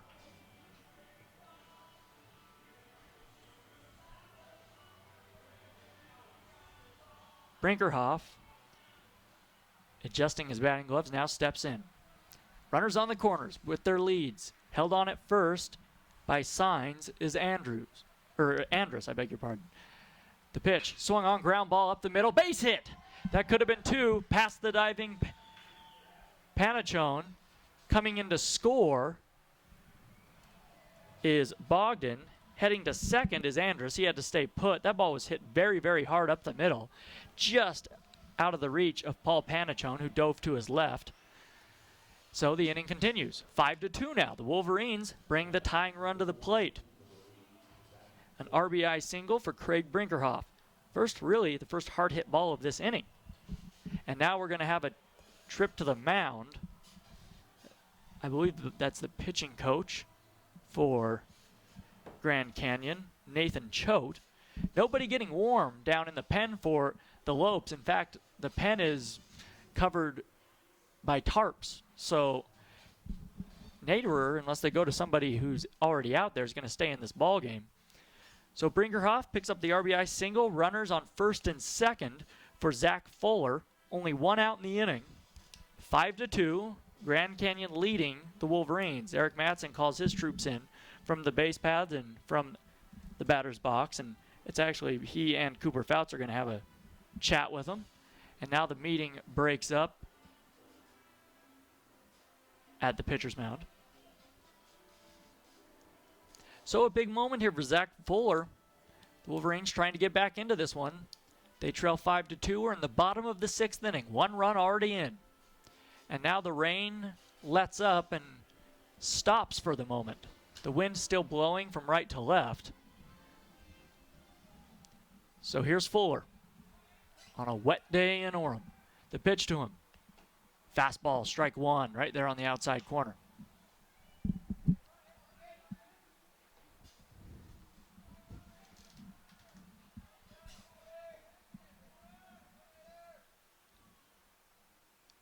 One strike the count.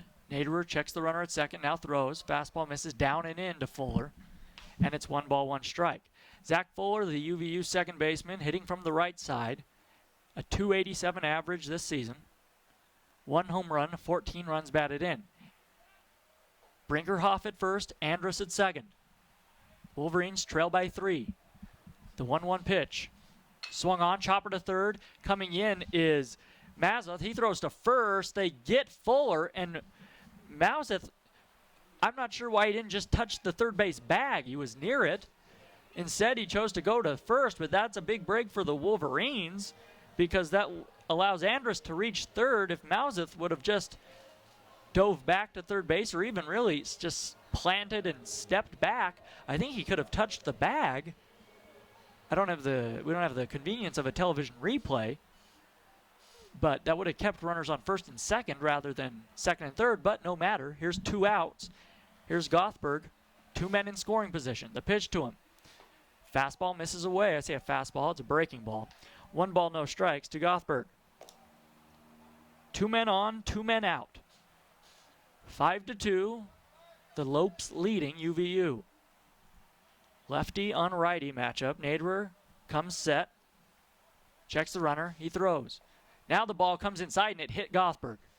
And he's going to dance. That one, I'm not sure where it hit him. May have got a piece of his, may have got his hand. Or, yeah, I think it did just get his right, maybe his right hand. As the trainer was about to come out for UVU, but Gothberg waved him off. Said, I don't need, it's all right, I'm okay. So the base is loaded now for Palmer Page. Tying run at first base for the Wolverines. Lefty on lefty matchup. Naderer peers in. Palmer Page has struck out and doubled. The pitch, swing and a miss. He was way behind a breaking ball. It's 0-1. Nowhere to put him. The wind blowing in from center field. Bent at the knees is Page. The pitch, swing and a miss. He chased a slider outside the zone. And now the ball glances off the glove of Naderer as Aranda threw it back to him. Andrus bluffed like he was going to head home. Luckily for Naderer, the ball did not carry him too far away. so he was able to get to it, but being a little casual out there. No balls, 2 strikes, the count to Page. Bases loaded, 5-2, Grand Canyon, bottom of the 6th. The 0-2 pitch. Swung on, liner into right field. Coming over is the right fielder. He dives! He's not going to be able to make the catch, and it's going to roll to the warning track past him. That'll clear the bases. Here comes Page. Page is going to hold up at third base, and we're tied at 5. A 3-run triple for Palmer Page. And it's a whole new ball game. If the right fielder, Schwartz, just keeps that ball in front of him, it keeps the runner from scoring from first base. Instead, he tried to have it all. He made a headlong dive, a great effort, but the ball got past him and rolled all the way, almost all the way to the wall. And that allowed the tying run, Gothberg, to come all the way and score. So it's 5-5 now. Page at third. Here's Rainier. The pitch to him. Fastball misses down. And that really got the crowd back into it here at Brent Brown Ballpark.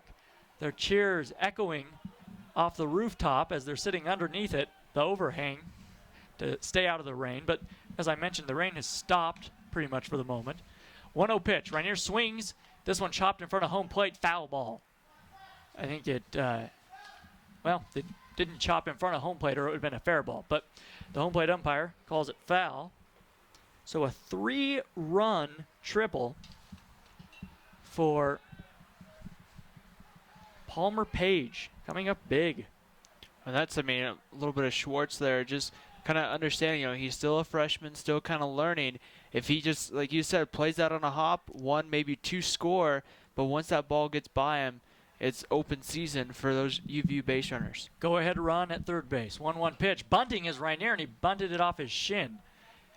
Wow, Rainier was really trying to catch Ben Mauseth snoozing at third base. Had he laid it down, he probably could have beat, if you had, that has to be perfect with 2 outs. So he took a shot, but now the count's 1-2. Page the man at third base. Naderer into his stretch. The 1-2 pitch. Rainier swings and lines one up the middle. Coming into Scourge's Page. It's 6-5, Wolverines. A 5-run 6th inning for Utah Valley. They lead it 6-5. And I think the day for Andrew Naderer that was so well through that middle stretch of the ball game, but here in the 6th inning, Utah Valley put in a 5 spot. His day has come to an end. So a lefty coming in from the pen for Grand Canyon. We will step aside for a moment and have the new pitcher for you when we come back. The Wolverines leading the Lopes 6-5. You're listening to Utah Valley Baseball on WolverineGreen.com.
Back here on WolverineGreen.com, a 5-run inning for Utah Valley.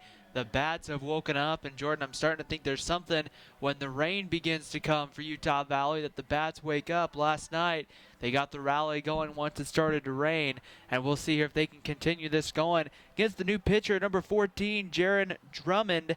Drummond, a junior out of Chandler, Arizona, takes over on the mound, making his 11th appearance. 16 2/3 of innings of work so far. 21 hits, 13 runs, 3 walks, and 16 strikeouts. So he's not going to walk a lot of guys compared to how many he's going to strike out. So good numbers there for Drummond. Opponents are hitting 288 off of him, a 1-1 record with a 4.32 ERA, and a big situation now for Grand Canyon because Utah Valley's got their offense going. Now you have to keep them at bay. Indeed, Jordan Schlehuber will come to bat. The right-handed hitter is the 9th Wolverine to hit in this 6th inning. 5 runs in for the Wolverines. They lead 6-5. Seth Rainier at first base. Short lead. The lefty will throw over there. And a nice move from the lefty Drummond on the mound. He kicks that leg up and then whips that ball sidearm to first base. It looks like he's coming home.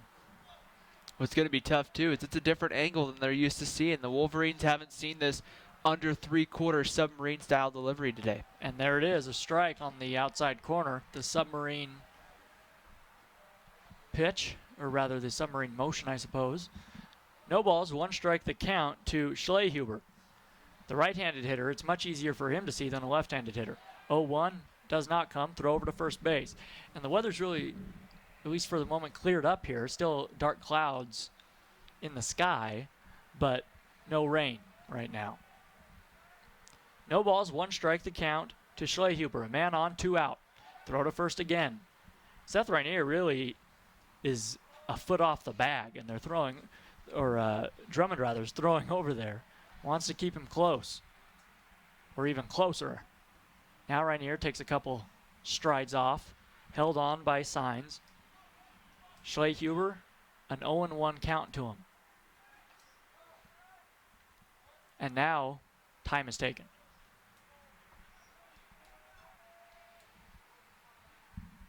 Drummond working from the stretch. Comes set, below the belt. Throws home, fastball. One hopper to the second baseman, De La Guerra, ranging to his left, made a nice play. Throws to first, and the inning is over. But the Wolverines put a 5 spot on here in the bottom of the 6th inning, and they retake the lead 6-5. We head to the top of the 7th. You're listening to Utah Valley Baseball on WolverineGreen.com.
The Wolverines lead 6-5 as we head to the top half of the 7th inning after they scored 5 in the bottom of the 6th. Back out there on the mound for the Wolverines, it is Marco Briones in for his 2nd inning of relief. He will face 2, 3, and 4 for Grand Canyon. That's David Walker, Paul Panachone, and Chad De La Guerra. And to tell you all about it, it's my pleasure to give you Ryan Piggins. Thank you, Jordan, as David Walker stands in from the left side to face Briones, and Briones kicks and delivers home. Fastball in there right around belt high, and it snowballs on a strike. Walker is 1 for 3 on the afternoon, a single in the 5th, and a flyout and a strikeout on the day. No balls and 1 strike. Briones gets the sign. That one's going to be swung on and pulled in the right side for a base hit, and the tying run is on at first base with nobody out here in the 7th. So nothing you could do about that, just a ground ball that just got right through the right side, and now that's going to bring up Paul Panaccione. Panaccione has had a very good first game of this series. He's 0 for 3 tonight with a strikeout and a couple of groundouts. Panaccione with an open stance, stands in from the right side, just kind of puts that bat just kind of straight up in the air. The first pitch comes, Panaccione pulls the bunt back and takes a ball outside, and it's 1 ball and no strikes. On the out-of-town scoreboard, Bakersfield and Seattle are playing in California. Bakersfield leading 2-0 in the bottom of the 5th inning. 1-0 pitch, that one swung on and bounced through the left side for a base hit. And so back-to-back singles, and Grand Canyon's right back in business here in the 7th against Marco Briones. Back-to-back singles. That one again, just one put right in the hole. So Jordan told us Bakersfield taking care of business once again after beating Seattle last night. And listen to this one. You're going to love this. North Dakota beat Sacramento State 10-0. They 10-run ruled them in the 8th inning. Unbelievable. That's a big game for Utah Valley because a win by the Wolverines today could even that up, and they would actually jump Sacramento State via the tiebreaker. So here's Chad De La Guerra to step in, and the first pitch is on the inside corner with the fastball, and it's 0-1.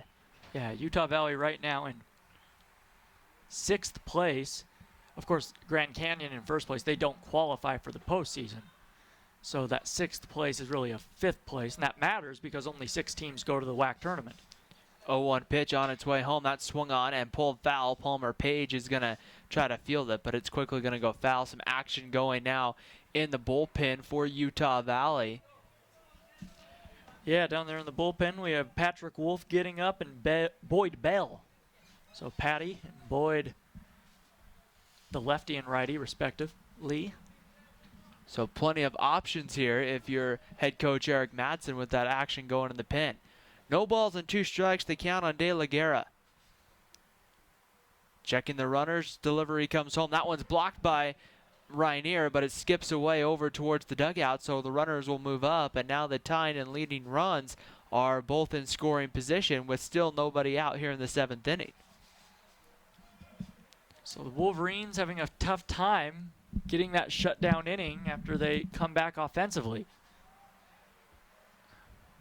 They need to find a way to get some kind of an out here because, I mean, really in a situation with this, you don't want to, after scoring 5 to get the lead back, you don't want to just surrender the lead like nothing. 1 ball and 2 strikes the count. De La Guerra is 1 for 3 on the day with a single. The 1-2 pitch comes home. That one swung on, grounded right to first. Palmer Page will touch first base. That's going to hold David Walker at third for the first out of the inning. And so just what you wanted there if you're Briones, you get not just an out, but you get those runners to have to hold on a ball that was hit hard right at Palmer Page, and there was nothing no one could do about it. And I think now Eric Madsen's heading out of the dugout, and we're going to get a pitching change here on Wolverine Green. We are. Boyd Bell is going to come in for the Wolverines. So we'll take a break, Ryan, and I'll get the numbers on him when we come back.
Back here on WolverineGreen.com. It's 6-5, I beg your pardon. The Wolverines leading here. However, they're in a bit of a jam. Runners on second and third with just one out. The new pitcher, Boyd Bell, coming in for the Wolverines. The right-hander has a 7.56 earned run average. This will be his 8th appearance of the season. He's only pitched 8 1/3 innings, walked 3 and struck out 7. Opponents are hitting .375 against the tall right-hander. He will come in to face Brandon Smith, the center fielder, with one out. Runners on second and third. We were joking, Ryan, in between the break there. Over the PA here, the public address at Brent Brown Ballpark, they're playing, of course, the great Elvis song, Heartbreak Hotel. And you usually play that, well, we usually don't play that when the home team, when your own pitcher gets knocked out of a ball game. So a little insult to injury there for Marco Briones from his own guys up here. And really, when you look at it, for the most part, outside of the 7th inning, Briones comes in, gave up the 2-run RBI single to Humberto Aranda, but other than that, he really hasn't done too bad, really finding a way to get outs, except here with a couple of men, Walker and Panicone, both getting on with singles. So now Boyd Bell, the right-hander, takes over, and he's going to get Brandon Smith, who has 2 hits in the ball game. And a strikeout here from Boyd Bell would be very crucial here. Bell comes in with a 7.56 ERA. Yeah, I was just going to say it would be crucial because Grand Canyon does not need a base hit to score a run here to tie this game with only one out and men on third. Page playing in on the grass about maybe 2 steps in front of the first base bag, and the first pitch is fouled away. It snowballs and a strike. Action continuing to go here in the UVU bullpen. Patrick Wolf still getting loose. And the right-hander joining him is Eric O'Gean. So Utah Valley trying everything, pulling out all the cards here to try to keep this victory intact, heading into Game 3 tomorrow at 12 noon first pitch. No balls and a strike. The delivery comes home and check swing, foul. There's Brandon Smith, kind of threw the bat head out in front and then realized that he made contact with it. And you could kind of tell maybe a sense of frustration there that he fouled that one away, and it's no balls and 2 strikes to count. Yeah, he has to be frustrated. The ball was going to be low. It wasn't a strike. It may have even bounced a little in front of Rainier had he let it go. And with a man on third, that could have gotten past him and meant a run. No balls and 2 strikes to count here on Brandon Smith, the center fielder. The 0-2 pitch on its way, and that one's going to be swung on, grounded right to Schlehuber. That's going to hold the runner, the throw across, and there's 2 outs here in the 7th inning. A couple of clutch outs gotten from Briones, and now Boyd Bell gets a ground out that prevents that run from scoring. And now you're going to face Garrison Schwartz here with 2 outs, looking to have an opportunity to get out of this inning without surrendering the lead. That would be a big victory for this pitching staff. Huge. There were runners on second and third with nobody out. So now Grand Canyon needs a hit to score that run. So with 2 out, Schwartz is going to come to the plate. 1 for 3 today, including a single and a strikeout to go along with a ground out. Bell kicks and delivers home. The first pitch misses off the plate with a ball, and it's 1 ball and no strikes on Schwartz. Time call as Seth Rainier will go out and have a quick word. Make sure he's on the same page here with Boyd Bell. This is, the one time, Jordan, sometimes you're never okay with giving up runs as a coach. But if you're going to give up runs, I would think you'd much rather give them up via the hit than something like a pass ball or a wild pitch, something that was totally in your control. Absolutely, yeah. You want the opposition to beat you. You don't want to beat yourself. 1 ball and no strikes to count. Schwartz stands back in, open stance. Palmer Page hugging the line a little bit down that first base line. Big hole on the right side, the 1-0 pitch, misses off the plate, ball 2, and it's 2-0. It is interesting that you mentioned that big hole on the right side. Shading up the middle is Fuller, because with that left-handed hitter up there, if he pulls one, there is a lot of room for a base hit on that right side. The interesting thing is I thought Fuller would maybe move back deeper in the hole as the pitch came, but Fuller's not really moving. Maybe a few steps, and that one misses low and away again, ball 3, and on deck would be Greg Signs. Yeah, I think Boyd Bell's being very careful here with this left-hander because you do have Signs a little untested and a right-handed hitter on deck. 3-0 pitch on its way, misses away, ball 4. So definitely kind of appears that they were kind of pitching around Garrison Schwartz there. And now with 2 outs, the bases are full, and Greg Sines, who's reached on 2 errors and walked in this one, will come to the plate. So he's officially doesn't have an official at-bat in the game, right? That would be correct. So it looks like, no, it looks like he's 0 for 2 because the errors. Yes. So 0 for 2. The walk is not official. So a 2 down, Sign stands in. Bell sets and comes home with it. And a breaking ball that just misses maybe a little bit low and outside. 1 ball and no strikes. And now this is a huge pitch. So you maybe pitch around or are careful with Schwartz. You can't be real careful here. You have nowhere to put Signs. 1 ball and no strikes, and the pitch comes home, and that one blocked in the dirt by Ryanier, and it's now 2-0, which means now you've gone with 2 breaking balls on the first 2 pitches, which means now you're going to have to probably give Signs a 2-ball fastball. Absolutely. We've talked to Dave Carter, the pitching coach, about this numerous times. He's okay. If you fall behind 1-0, that's one thing, he goes, but you can't fall behind 2-0. And now Bell behind in that count. 2-0 pitch. Bell delivers that one perfect on the inside corner. Called strike. Signs just kind of takes a turn out of the batter's box, maybe with a little frustration that was called a strike. And now it's going to be 2 balls and a strike. I would think in this situation with Ben Mosseth on deck, you don't want to bring him up after having the RBI single in the 6th. 2-1 pitch. That one swung on, grounded right to Bogdan. Bogdan will go short to second, and the inning is over. So Utah Valley gives up a couple of hits, but everyone gets stranded. We're going to stand and stretch here at Brent Brown Ballpark. It's the Utah Valley Wolverines 6, the Grand Canyon Antelopes 5. You're watching Utah Valley University Baseball on WolverineGreen.com.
Bottom of the 7th inning here on WolverineGreen.com. It's going to be 9-1-2. Grayson Bogdan, Kate Andrus, Mark Kruger coming up against the left-hander. Jaron Drummond will go back to work here. The left-hander winds and delivers his first pitch, and Drummond gets it right at the knees for a called strike to Bogdan. Bogdan with a single and a strikeout, only his 3rd at-bat of the ballgame. He started everything in the 6th with a high chopper over 3rd. The 0-1 pitch misses off the plate, and the count evens up at 1 ball and 1 strike. The Wolverines have had a hard time in this series throwing up zeros on the board. So if you're UVU, you really desperately need some insurance runs here in the late innings, leading only by 1. The 1-1 pitch, the delivery comes breaking ball. That one stays above the belt, and it's 2 balls and a strike on Grayson Bogdan. But I say that after UVU got out of a huge jam just the past half inning after runners were on 2nd and 3rd with nobody out, and they held them. No one scored. 2-1 fastball. Bogdan swings and fouls that one away, and the count will go to 2-2. And Grayson Bogdan, one of those players who never really has that bad at bat, always just kind of stands up there and is able to find a way to get the hit as they're taking care of making sure they keep the pitcher's mound and the catcher's area down in the bullpen all dry, or as much as dry as they can. That one, 2-2 pitch, is swung on and fouled up over the concourse here at Brent Brown Ballpark, and we'll get set for another 2-2. Bogdan just stays in there and fights. And, you know, really when you look at hitters that Utah Valley has in their lineup to put in that 9 spot, Grayson Bogdan kind of gives you another leadoff hitter. Yeah, it gives you a great on base percentage at the bottom of that order. 2 balls and 2 strikes the count. Drummond, the left-hander, comes set from the stretch, winds and underhand, not really underhand, but submarine delivery. And Bogdan again out in front this time, pulls it foul over towards the UVU dugout, and we'll have another 2-2 pitch. Wolverines home tomorrow, Game 3, noon first pitch at Brent Brown Ballpark and on WolverineGreen.com. Bogdan once again fouls another one down the right field line, and this one goes well foul out into the utility area. So we'll do a 4th 2-2 pitch. 2 balls and 2 strikes the count. The delivery comes. That one swung on, popped up, and that's going to go foul, so we'll do it again. So an exciting day tomorrow. Tuesday, BYU comes over from Provo. That will be a 6 p.m. first pitch here at Brent Brown Ballpark. And then New Mexico State next weekend, the final home WAC series of the season. 2-2 pitch, the delivery comes. That one just off the plate, ball 3, and the count runs full to Grayson Bogdan. 3 balls and 2 strikes the count. Yeah, it's a tough take because that pitch that's just off the outside has been called a strike today. 3 balls and 2 strikes, the kick and the delivery home. Bogdan swings and grounds this one to third. Fielded there by the throw across the diamond in time for 1 away. Ben Mauseth lucked out there. He got a really nice hop off the lip of the grass. That can go either way. He took a great hop, waist high for him. At other times, you see that ball just go anywhere. You have no idea where it's going to go. Yeah. Yeah, it's kind of hard because it can kind of pop up for it. It can pop to one of the sides, or it can hit that lip and just go straight into the ground and underneath your glove. So here comes back to the top of the lineup, Cade Andrus. 2 hits in the ball game, both singles to go along with a ground out. And the first pitch home is in there at the knees to a called strike to Cade, 0-1. Brings the fastball there. Drummond, the left-hander, looks in, gets the sign from Aranda, and delivers this one low, and the count goes to 1-1. So I think Jordan's getting the heater plugged in here, the little space heater at the ballpark. It's just cooling down enough to pull the heater out here as we get after 5 o'clock, and the 1-1 pitch in there at the knees with the fastball, and it's 1-2. Great location there by Drummond. Put that on the inner half and right kind of at the knees, where if he does swing at that turns into a ground ball. So 1 ball and 2 strikes with 1 out here in the 7th. Drummond sets and delivers home, and just getting pieces of it is Cade Andrus. He just kind of threw the bat head out there and was able to make enough contact to roll it foul. So the Wolverines here having at bats in which they're going deep into counts and getting a lot of pitches, and so an opportunity for them to try to pick up this new delivery from Drummond of this kind of below a 3/4 arm slot, but more of a kind of submarine style. 1 ball and 2 strikes the count. Drummond looks in, gets the sign, delivers home, and there's a pitch that misses at 80 miles an hour off the plate, and the count evens at 2 balls and 2 strikes. Mark Kruger on deck for Utah Valley, who would really like to have an insurance run here. Boyd Bell pitched well in that top of the inning to get the first out. 2 balls and 2 strikes. The wind and the delivery swung on, and that one's going to be fouled away. And we'll do another 2-2 pitch. Tomorrow, Utah Valley will go to freshman Caden Schmidt, as he'll get the ball going up against Grand Canyon. 2-2 pitch on its way home. Slider swung on and missed. Strike 3. That breaking ball just breaks right back over the plate for a called strike 3. Grand Canyon tomorrow, they're going to go with the left-hander.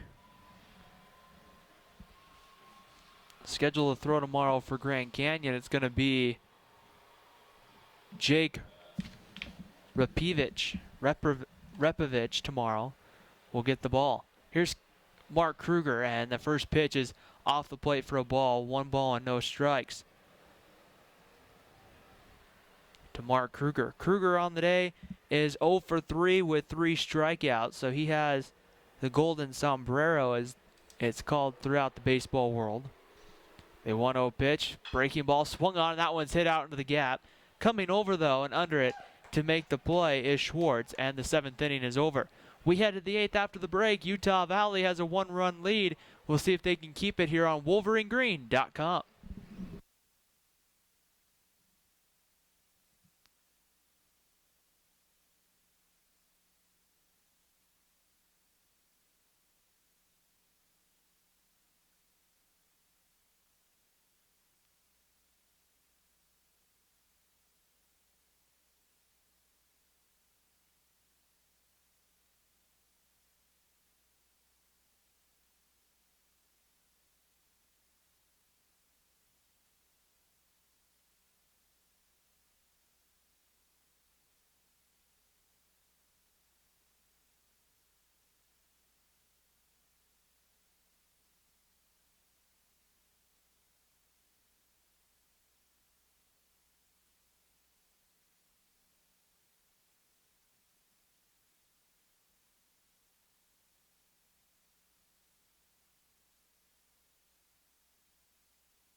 Top of the 8th inning at Brent Brown Ballpark. Boyd Bell going to continue on in relief, but action quickly brewing in the Utah Valley pen in case anything happens.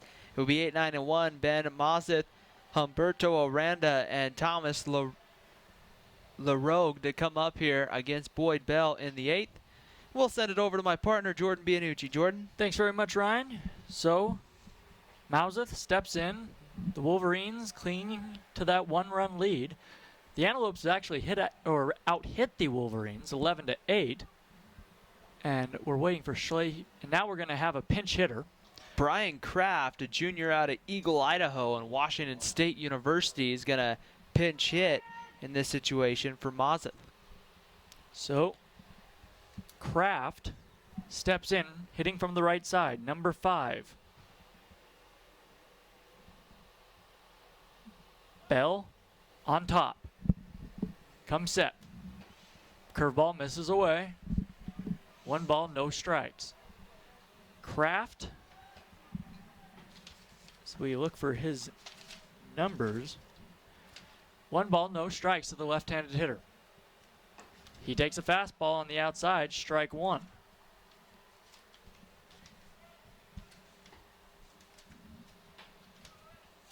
One ball, 1 strike to the pinch hitting Kraft.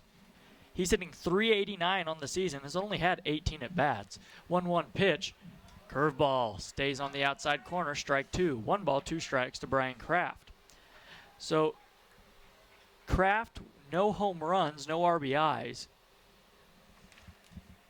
Looking to get something going here for Grand Canyon. Pinch hitting for Ben Mauseth. The 1-2. Ball misses well off the plate outside, 2-2. And it's interesting, I'm not sure why they're going with the pinch hitter here, as Ben Mauseth has singled and scored twice today. Not sure if we didn't see him get injured in the last inning, but a pinch hitter nonetheless. Fastball misses down and the count runs full. So we'll see if Kraft takes Mauseth's place at third base in the bottom half of the inning. Nobody on, bottom of the 8th inning. or rather top of the 8th inning, I beg your pardon. 3-2 pitch swung on and foul tipped at the plate, just out of the glove of Seth Rainier. 6-5, the Wolverines leading Grand Canyon, trying to even this series at 1 with the finale commencing tomorrow at noon.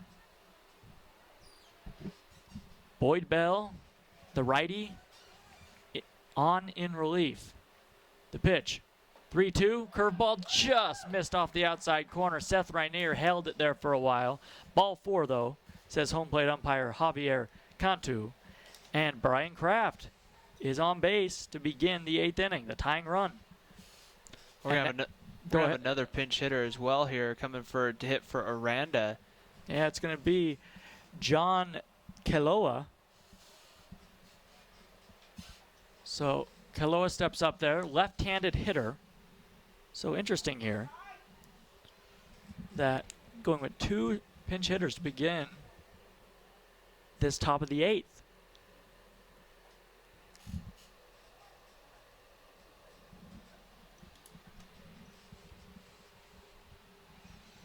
First pitch to Keloa shows bunt outside. 1-0.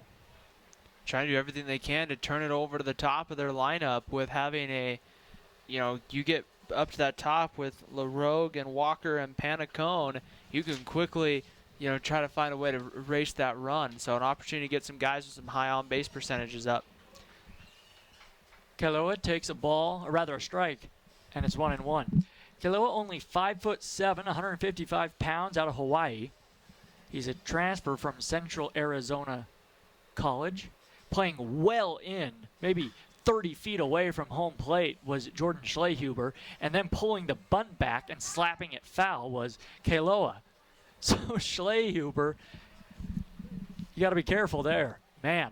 I have a lot of respect for him willing to do that, but I mean, there's certain things that would make me nervous, and being that close to a hitter who could pull back the bunt and take a hack. 1-2 pitch. Keloa is so small in that batter's box as he takes time now because he's so far bent at the knees and only 5'7" as it is, that he is it's a very small strike zone that Keloa puts up there. Jose Altuve like the 1-2 pitch. Curveball struck him out swinging. Nice pitch by Bell, having the confidence to go with the curveball. 3-2 with a man at first base, so 1 out. And by the way, I'm not sure what Keloa's first name is, Ryan. On our roster, on our hard copy here, it says John. On the website, on their roster, it says Kai. So, Kai. Mr. Keloa, that's what we're going with. I have Kai on here too, so. Yeah. We have a pinch runner, it looks like, over at first, though. So we'll see who that is. I'm kind of surprised in a sense here with the left-hander Patrick Wolf getting loose. I'm surprised in a sense Eric Madsen's not maybe going to Wolf here, because you're going to get LaRogue and Walker back-to-back lefties. But, I mean, it looks like they're going to stick here with the right-hander. I believe the pinch runner is Egeman, number 15. And so he pinch runs for Brian Kraft, an interesting... And almost got picked off, but he got back underneath the tag. So maybe the logic here was, well, Keloa was supposed to bunt over the man and get him into scoring position. Then you don't have to use a pinch runner. But they figure, with a man on first base and 1 out, now we could use some speed over there. So Egeman over at first base. Here's the pitch. Fastball misses high and wide to Le Rouge. Le Rouge has a single in this ball game. He's 1 for 4. Also has an RBI. Boyd Bell on top. Has what he wants.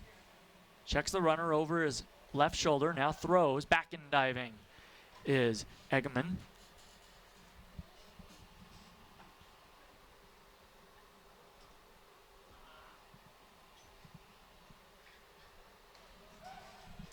Another throw over there before Jaden Egeman was barely able to get up from the first throw. And he's back down.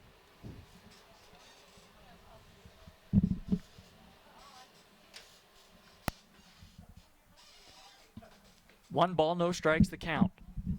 The pitch to Le Rouge. He check swing. Did he go around an appeal? Yes, he did, says the third base umpire, Jason Venzen, who's actually playing behind the pitcher's mound and to the right of second base. Actually made the call. Everyone first looked at third and realized he wasn't there, and then looked out towards second. Schlehuber's going, hey, I'll make the call. Sure, he went around. 1 ball, 1 strike, as now stepping off the mound and just showing the ball was Boyd Bell. Boyd Bell working very deliberately. A man on, a man out, throws over to first base again. Back in diving is Egeman. Waiting on deck is David Walker. 6-5, the Wolverines lead here in the top of the 8th inning. 1 man on, 1 man out. Grand Canyon looking to even this game back up. The left-handed hitting Le Rouge waits. Bent at the knees, the designated hitter now stands up straight as once again Boyd Bell steps off the slab and looks back the runner. It's interesting how he's just picking up the baseball like he's going to throw over and not actually doing it. 1-1 pitch misses away, and it's 2-1, and that's legal in college baseball. In Major League Baseball, that's illegal with a man on first. The only base you can actually do that is second, and frankly, I don't know why that should be illegal too. Really, it's really just a waste of time. The throw gets by the first baseman, Page. He stumbles over Egeman, the runner. Egeman heading around second will pull up there as the ball rolls down near the bullpen area in foul territory down the right field line. And just like that, after paying so much attention, a ball gets away. Boyd Bell throws it past Palmer Page, and the runner's in scoring position with 1 out. Unbelievable. So now they get the equivalent of the sacrifice bunt. I mean, they get the same thing. They get the runner on second base with 1 out, and now it's just an opportunity here to, a base hit with Egeman's speed has a shot to score him for sure. We'll see what they rule on that. If it's an E1, I think it should be. 2 balls, 1 strike, the count to Le Rouge. The designated hitter waiting. Bell checks the runner at second, now throws. Fastball, chopped foul. No, fair down the first base side, I beg your pardon. Runner will advance from second to third as Page handles it, takes it himself to first base. 2 away in the inning. That ball, I just misread that ball off the bat. It was in fair territory. So 2 outs, Egeman to third, and here is David Walker. And Walker here is a big out because you get into that 3 and 4 guy. You get, Panicone and De La Guerra coming up. You don't want them up in this situation. I'd much rather take my chances with them up in the 9th with nobody on. So here's Walker, left-handed hitter, open stance, bent at the knees. Pitch to him is blocked in the dirt by Rainier behind home plate. It's 1-0.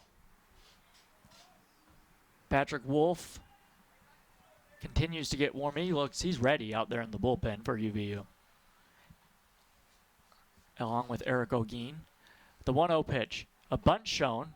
Breaking ball misses low and away, and it's 2 balls, no strikes. So Walker, the lefty up there, a right-handed hitter, Paul Panichone, waits on deck. However, Panichone has just been red hot. The 2-0 pitch coming.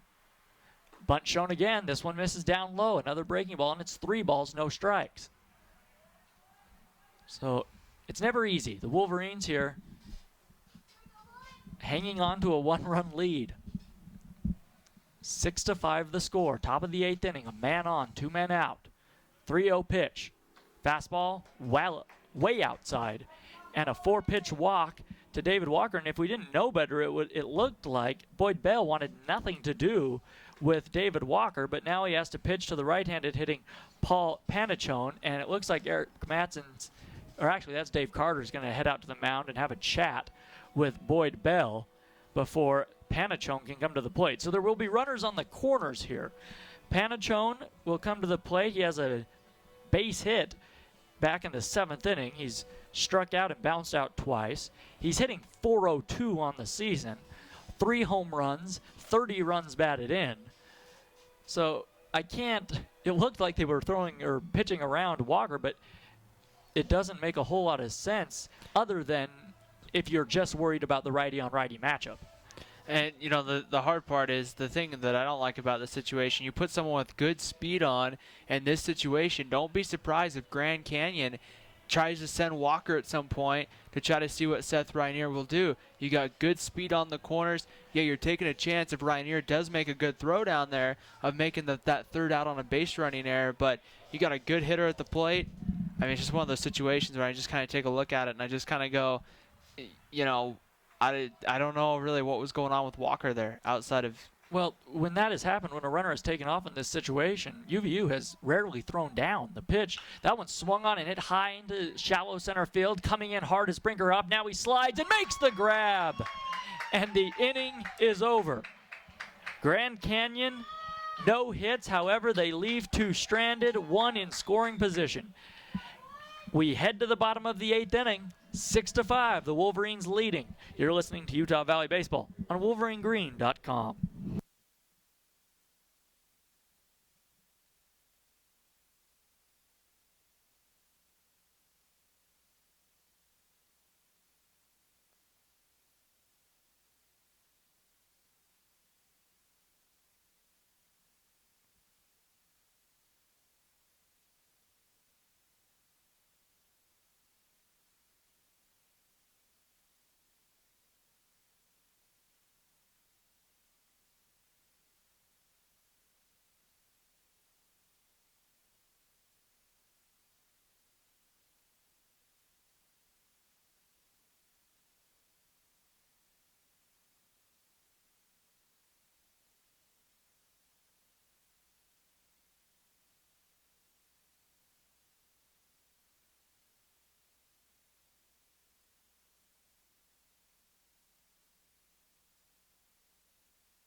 We head to the bottom of the 8th inning. Utah Valley leading Grand Canyon 6-5. It will be Craig Brinkerhoff, Zach Fuller, and Spencer Gothberg, 3, 4, and 5, the heart of the order for the Wolverines. And they really could use some insurance runs. They've gotten out of a couple of big jams the last 2 innings, but why chance it? Some defensive changes for Grand Canyon. Behind the plate, Josh Meyer will take Aranda's place. Greg Sines will move from first to third, and Jaden Egeman, the pinch runner, will play first base. First pitch is a line drive, base hit into right field off the bat of Craig Brinkerhoff. And just like that, the Wolverines have something going. You know, Craig's just heating up these last few weeks, the last few WAC series. I don't know if it's just some adjustments he's made throughout the season or if they're pitching him a little bit different, but he's getting in there and he's finding ways to get base knocks, and that's a big help to him. So Jaron Drummond, the lefty, still out there for Grand Canyon. Gives up that leadoff hit. There is a lefty and a righty getting loose down in the bullpen for the Lopes. Right-handed hitter Zach Fuller up there. He shows bunt as a ball is thrown over to first base. Pickoff move. Back in. Standing is Brinkerhoff. So Fuller showed his hand there really soon, and now the third baseman, Greg Sines, will come in and pat his arms and chest and show the signs, I should say, to the infield, letting them know what the play is. Should maybe Fuller bunt or what may be. Fuller shows bunt here. Pitch, fastball, bunted out in front of home plate. Pouncing on it is the catcher Meyer. Throw down to first. Plenty of time to get Fuller, but Zach does his job. Brinkerhoff moves to second base in scoring position with 1 out. Nice job by Zach Fuller. So that'll bring up Spencer Gothberg, the designated hitter, with a runner on second. 6-5, the Wolverines lead, bottom of the 8th inning. A man on, a man out. It's a big situation for Spencer Gothberg. Opportunity here. He's had some clutch hits for Utah Valley this year. That 1 run here could make a big difference if they could find a way to get Brinkerhoff home. Gothberg hitting .254 this season, .305 with runners on. The one out in the inning, the pitch to him. Fastball, strike one, right down the pipe. Not a high velocity fastball there at 79 miles an hour from Drummond. But he drops down, the lefty, as we've mentioned, that submarine delivery. Everybody straight away, except for the second baseman, De La Guerra, playing close to the second base bag. 0-1 pitch. Changeup misses high and away. 1 ball, 1 strike to Gothberg. Seth Rainier's in the hole. Palmer Page is the man on deck. Brinkerhoff at second. Pretty good-sized lead. Not great speed for Brinkerhoff, but not bad. 1-1 pitch, swung on and fouled back and out of play. Karams off the edge of the rooftop and back behind home plate. And the count's 1-2 to Gothberg. Gothberg this afternoon has been hit by a pitch. He scored back in the 6th inning, bounced out and lined out. The clouds are a little lighter now than they have been all day, but still no sunshine. An overcast day here in Utah Valley. 1-2 pitch. Swing and a miss on a beauty of a changeup. That one just seemed to float up there, and strike 3. So 2 down, and here's Palmer Page. Page, the left-handed hitter, will face the lefty Drummond. There was nothing Gothberg, really could do. He could have taken that pitch there, but that's such a great change of speed there coming from Drummond that was going to be a hard pitch to catch up to. And right there, he just drops that in. Gothberg just gets out in front and then realizes, oh, it's off the plate and a changeup. And there's no way he could stop at that point, so just swung on through it. And we're going to have a pitching change. The head coach, Andy Stankiewicz, is going to come out to the mound and call for his lefty out of the bullpen. We'll see who it is when we come back. 6-5, the Wolverines leading. You're listening to Utah Valley Baseball on WolverineGreen.com.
New pitcher for Grand Canyon. It's going to be number 28, Travis Garcia Pereira.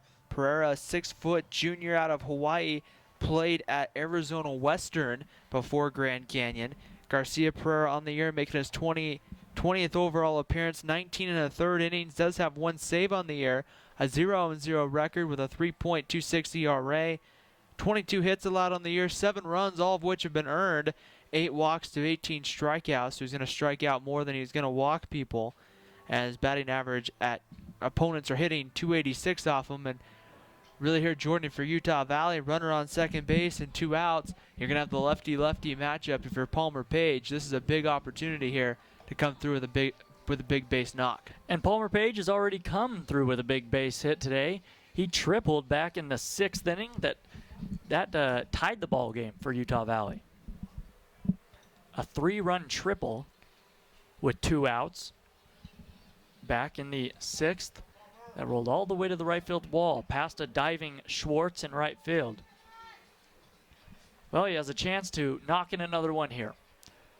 6-5 Wolverines. Man on second, that's Brinkerhoff. 2 outs. Garcia Pereira comes set, he throws. Fastball misses down and into the left-handed hitting first baseman, and it's 1-0. Palmer Page hitting .361 this year. This is only his 37th at bat. He became eligible in the middle of this season during the, I believe, Sacramento State series. The 1-0 pitch, that one swung on and fouled back and out of play. Waiting on deck, should Page reach, it will be Seth Rainier.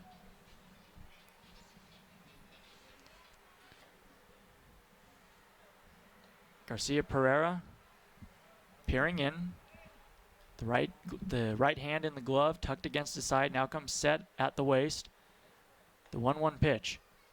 Fastball at 81 misses inside, and the count's 2 balls, 1 strike.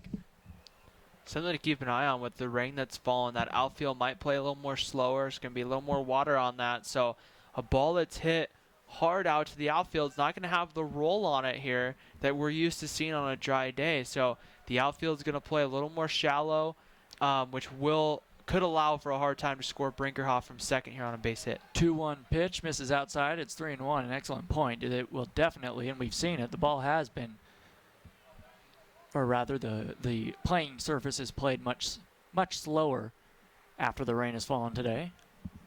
Has softened the earth out there. A good hitting count. 3 balls, 1 strike.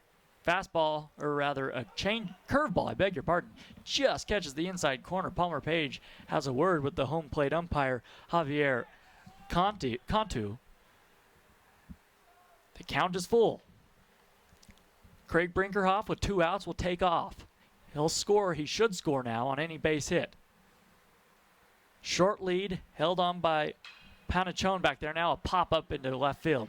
Moving maybe 3 or 4, now 6 steps to his right is David Walker, waiting for it to come down, makes the grab, and the 8th inning is over. The Wolverines get a leadoff hit from Craig Brinkerhoff. However, they leave him stranded at second base. We head to the top of the 9th. The Wolverines lead the Lopes 6-5. We'll see if they can hold on to this one and get the victory. You're listening to Utah Valley Baseball on WolverineGreen.com.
We head to the top of the 9th here in Orem, 6-5, Utah Valley leading Grand Canyon.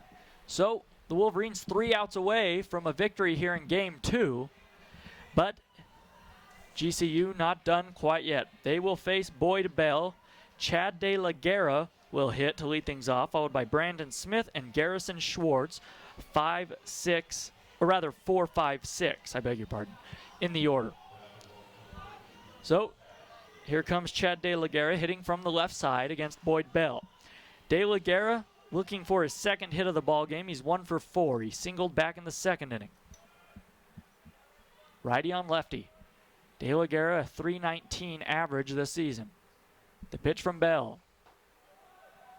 Breaking ball, misses low and away, 1-0. Bell came in the 7th inning, has pitched well, hasn't given up a run. The 1-0. De La Guerra takes it down low, and it's 2 balls, no strikes. Patty Wolf, the lefty, down in the pen for UVU, still getting warm. Or just staying ready, rather. should Boyd Bell not get the job done. Top of the ninth, nobody on, nobody out, 6-5 Wolverines. 2-0, right there, strike one. Curveball on the outside corner. Bogdan nearly playing behind second base, just to the left of it and on the outfield grass, a step or two. Playing well to the right and on the outfield grass is Zach Fuller. Hugging the line at first is Page. That one popped up in foul territory. It's going to get out of play, though, and onto the rooftop as Jordan Schlehuber, the third baseman, gave chase. But the count even at 2-2 now.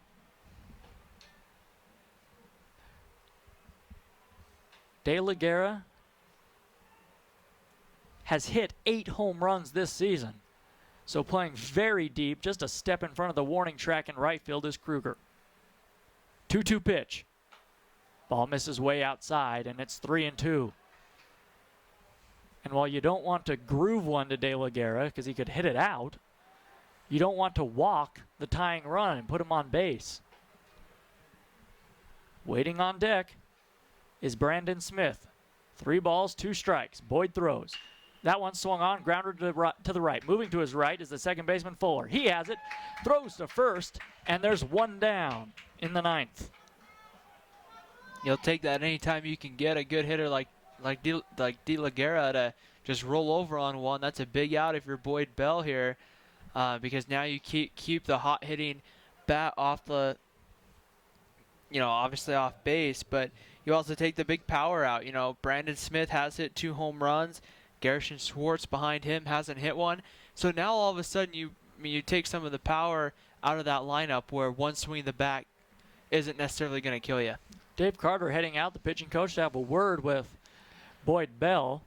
And it's interesting, he waited a while there. And I don't know if he saw something that he didn't like or he just wants to go over the scouting report regarding Brandon Smith to remind Boyd Bell. Boyd Bell would, and Seth Rainier would no doubt know the scouting report, having been in the dugout, the half inning knowing who they were going to face, but Dave Carter heads out there anyway after the one put out. So here comes the right-handed hitting Brandon Smith. Smith, 2 hits on the day. He's 1 for 3 with a sacrifice bunt. He was actually the first man to face Boyd Bell back in the 7th inning. He grounded out to the third baseman, Schlehuber. Schlehuber guarding the line at third base. Playing off the bag and behind first base is Page. That one swung on and hit down the right field line, hanging up there for Kruger near the foul line. He makes the grab as he stumbles into foul territory, just a couple steps in front of the warning track, in front of the 312 marker, and just like that, they're 2 away in the ninth. And what about the job Boyd Bell's done here in relief, coming in the 7th, finding ways just to get guys out. I mean, he's given up a couple of hits, had some base runners. Every time, though, he finds a way to pitch out of it. He's 1 out away now from finishing this one off. So, last chance for the Lopes. Garrison Schwartz hitting from the left side. First pitch, right there on the outside corner, strike 1. Should Schwartz reach, it would be Greg Sines. 6-5, the Wolverines leading, top of the ninth. Bases empty, 2 out. No balls, 1 strike. Wide open stance from the left side. Schwartz bent at the knees, waving that bat out in front of home plate. Bouncing up a bit now on top. Bell comes set throw, swing and a miss. A beautiful breaking ball, and it's 0-2.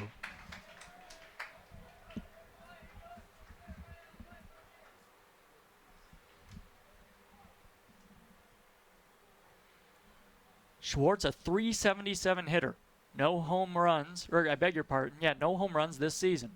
0-2 pitch, fastball misses way outside. It's 1-2. 37 runs batted in, however, for Schwartz. Everybody playing deep in the outfield. Middle infielders on the grass, a step or 2. The corners hugging the lines against the extra base hit. That one swung on and chopped back to the mound off the glove of Bell. And now he throws wildly to first. It head down the line. Schwartz heads for second. He's not stopping. He's taking off for third. And he'll get there as retrieving the ball finally in foul territory down in the bullpen down the right field line was the first baseman Palmer Page. And just a what else could go wrong if you're the Wolverines? Bell, the ball went off his glove as it was a chopper back to the mound, a hard hit one. Really all he had to do once he fielded it was hold on to it, because I don't think he was going to get the runner. Instead, he threw wildly to first base, and because of the error, that ball trickled down. It did not carry him back to anyone. It went way down that right field line, near into the Lopes bullpen down there, and the tying run now is just 90 feet away. And here comes a pinch hitter. Charles Wagner, the senior from Phoenix, Arizona, will pinch hit. So Wagner hitting from the right side, or left side, I beg your pardon. Hitting the left-handed hitter facing the righty on the mound, Bell. Patty Wolf has stopped warming in the pen. 2 outs, a man on, the tying run at third base. Here's the pitch to Wagner. He's hitting 182 on the season. Strike one on the outside corner. So Bell now has to dig deep. Takes his left hand out of his glove and wipes it on his pant leg. Holds the ball in his right hand behind his right hip as he peers in. He comes set. Below the waist. The 0-1 pitch. Strike 2 right there on the outside corner. Same pitch, a beauty. And it's quickly no balls, 2 strikes to Charles Wagner. Schwartz at third base.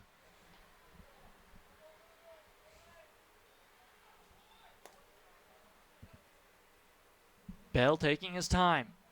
The Wolverines once again just a strike away from completing this victory. Bell shakes off right here now. Nods in agreement. The 0-2 pitch.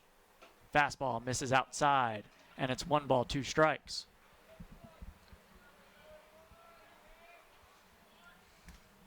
Bell retired the first 2 batters of this inning, and then Schwartz grounded or chopped back to him, and Bell threw it down the right field line. Schwartz at third base now. 1 ball, 2 strikes. The pitch. Fastball just misses off the outside corner again, and the count's even at 2-2. Wagner represents the go-ahead run at the plate, the tying run at third. Jaden Egeman, should Wagner reach, is the man on deck. 2 balls, 2 strikes. The Wolverines with a 1-run lead in the 9th. The pitch. Swing and a miss. He struck him out. And Utah Valley wins the ball game and evens this series at a game apiece as Rainier heads out to the mound, gives a hug to Boyd Bell, and the Wolverines will have a chance to win this series tomorrow afternoon. So we'll come back with the final totals after a break here on WolverineGreen.com. Once again, Utah Valley beats Grand Canyon by the final of 6-5. Stick with us. The Wolverine Green postgame show coming up next.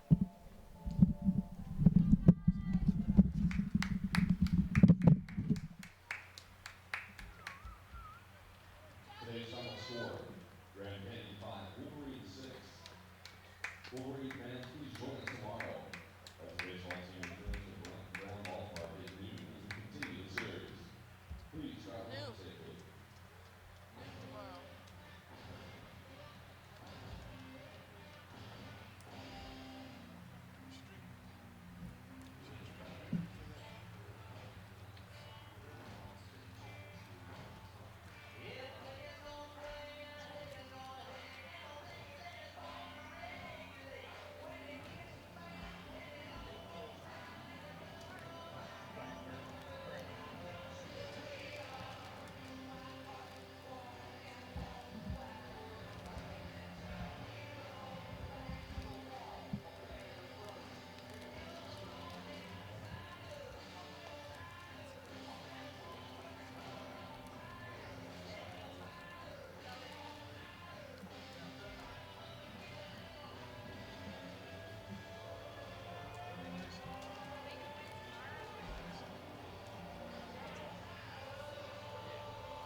Back here on WolverineGreen.com, the Wolverine Green postgame show.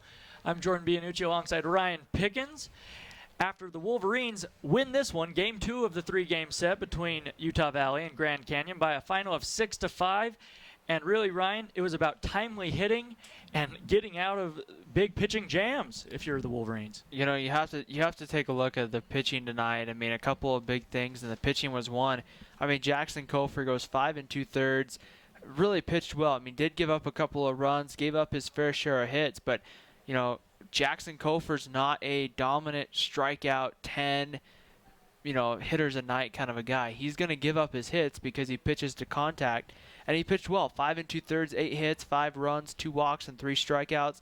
But I really like what you mentioned. Boyd Bell comes in, picks up a save for 2 2/3 of an inning, gives up the 1 hit, finds a way to get out of any jam or potential jam that he had. And the Wolverine pitching staff did a great job tonight. Timely hitting. I mean, Palmer Page stepped up there. That 3-run triple just kind of turned every momentum in this ball game, just kind of opened it back up. And in a game in which, when you start the day finishing one game, when you had all the momentum last night, you could just kind of tell something just kind of changed when Grand Canyon had that big inning. In Game 2, you were able to put that big 5-run 6th inning on Grand Canyon, and it just kind of changed the whole outcome of the game. Absolutely. The winning pitcher, Marco Briones, gets the win.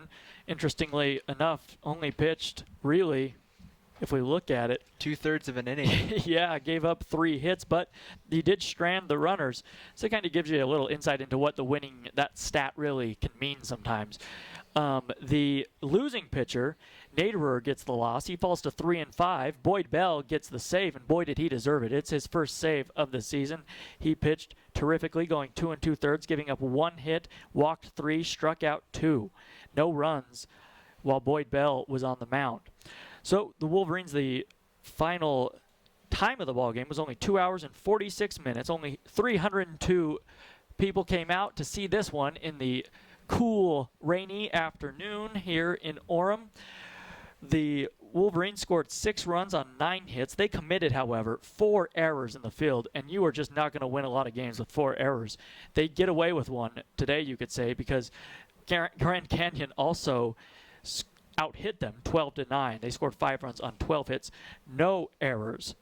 The Lopes left 7 men on base, so that will come back to hurt you. But the Wolverines will take a victory any way they can, and they do, because that snaps their 6-game losing streak. So that has to feel good if you're Utah Valley. So with that, we will say so long from Brent Brown Ballpark. Our next broadcast will come to you at noontime tomorrow, local time here from Brent Brown, the finale of this 3-game series.